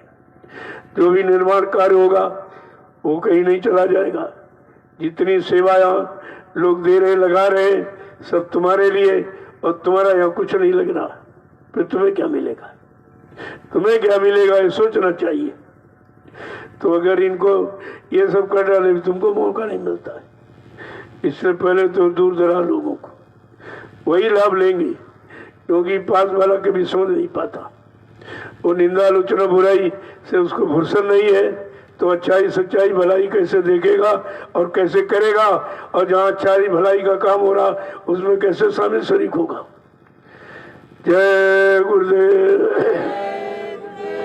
अब आप लोग चलिए, उधर थोड़ी सी सेवा रह गई, जल्दी से वो तार बांध दें आप, और फिर से इस पर डंडा पड़ जाए, उसमें सबकी सेवा लग जाए। एक डलिया दो डलिया डाल दिया वही बहुत होगा। एक डलिया का भी महत्व है, क्योंकि सबको सेवा देने का एक आधार बना दिया गया। वैसे भी ये मस्जिद से कराया जा सकता है, लेकिन तुम्हारी सेवा कहाँ होगी? तुम सेवा कहाँ करोगे? वैसे भी सब देश में मशीनें सेवा कर रही, सबका काम खत्म हो गया। सबको मजदूरी मिलनी बंद होगी, ये सबका मशीनें करने देगी, आप बेकार हो गए। जब शरीर का श्रम आपका नहीं हो रहा तो आप बीमार होने लगे, बीमारी बढ़ गई। जो कुछ पैदा करते हो 70% तो डॉक्टर के घर में जा रहा, और 20% फैशन में जा रहा। ये दोनों जगह जाने पर तुम्हारा कोई भला होना नहीं। शरीर में कितना अच्छे कपड़े पहना दो अच्छे कुछ, तो ये भी काम आने वाला कुछ नहीं। इससे भी कोई तुम्हारा काम नहीं होगा। इससे और तुम्हारा मन भड़केगा, तुम्हारा मन खराब हो रहा कि हमने सजावट की, कोई देखता नहीं है, इन परेशान हो गए। जो देखेगा कोई अच्छे भाव से देखेगा, फिर वो बुरे भाव बनाएगा, बुरी तरह आपको छेड़ेगा, तब और व्यवस्था बिगड़ेगी। तो इसलिए सब काम आपको नहीं करने चाहिए। मैंने इसीलिए कहा है, सत्संग में आओ तो बेटी बन के आओ, बहू बन के कोई नहीं। कोई जेबर साबर ये ऐसा कपड़ा कुछ सी लेके मत आओ जो तुम्हारा नुकसान हो जाए, और तुम सेवा भी नहीं कर पाओगे, उसी में तुम्हारा ध्यान बने रहेगा। अच्छे कपड़े पहन के आओगे तो मिट्टी सेवा नहीं करोगे, कहोगे अरे भाई कपड़े गंदे हो जाएंगे, कपड़े ने सेवा से रोक दिया तुमको। ये सब नुकसान कराने वाले, इसलिए आओ सादगी में रहो। सब कुछ करके आपने देख लिया क्या मिला। फैशन करके इतना शरीर को सजाया, मिला गया आपको? भोगों की सेवा कुछ मिला? कुछ आपके हाथ नहीं लगा। अगर ये सादगी में होता और संयम में होता तो सारी शक्ति तुम्हारे पास होती, आज वो भजन में तुम्हारे काम आती। लेकिन बात समझ की नहीं है। जय गुरुदेव। अब आप चलिए, जो कोई विशेष इमरजेंसी हो जाने की तो मैं 2 घंटे बाद मिलूंगा आपको। 2 घंटे बाद अंदर में मिल लूंगा, इसके पहले नहीं। और शाम को सबसे मिलता हूँ, वहाँ काम होता। कल वहीं पर अचानक पहुंच गया कि नहीं, प्रेमी काम हुआ करते, पहले भाई उनको प्रसाद मिलना चाहिए। वो सेवा कर रहे, सेवा को सेवादारों को पहले मिलना चाहिए। तो मैं तुरंत यहाँ की व्यवस्था खत्म करके फौरन वहाँ पहुंचा। मैं कहा नहीं भाई, जहाँ काम हो रहा, सेवा हो रहा, प्रसाद तो उनके लिए, बाकी भोजन नाश्ता समझ के करोगे उसका कोई लाभ नहीं मिलेगा। वो तो सेवा के बाद प्रसाद होता है और बगैर सेवा के नाश्ता होता है। दोनों चीजें समझ लीजिए आप। इसलिए प्रसाद तो जब मिलेगा जब सेवा करो, तब प्रसाद का असर होगा, प्रसाद का लाभ मिलेगा आपको। वो तो सेवादारों के लिए बनाया गया है कि उनको लाभ कैसे मिले, उनके शरीर में स्फूर्ति चेतना कैसे आवे, वो ज्यादा परिश्रम करके थकावट भी ना आवे और अपना कर्म कर्जा जल्दी उतार दे, जितनी ज्यादा सेवा कर लेंगे। ये सब तरीका है। अभी आपने तरीके को समझा नहीं है, तभी तो भूल भ्रम में रहते हो। जय गुरुदेव। अब आप चलिए कोई ना कोई सेवा देख लो। देखो ये आपके भंडारे की सामग्री है, आलू है, इसमें भी देख लो घूम करके कोई पौधे से मिट्टी तो नहीं हट गई। मिट्टी हट जाए क्यों, आलू बहुत जल्दी खिसक जाती। आलू खुल जाएगा तो धूप में हरा होता है, हरा हो जाने पर वो सब्जी की होगी नहीं, कड़वापन आ जाता उसमें।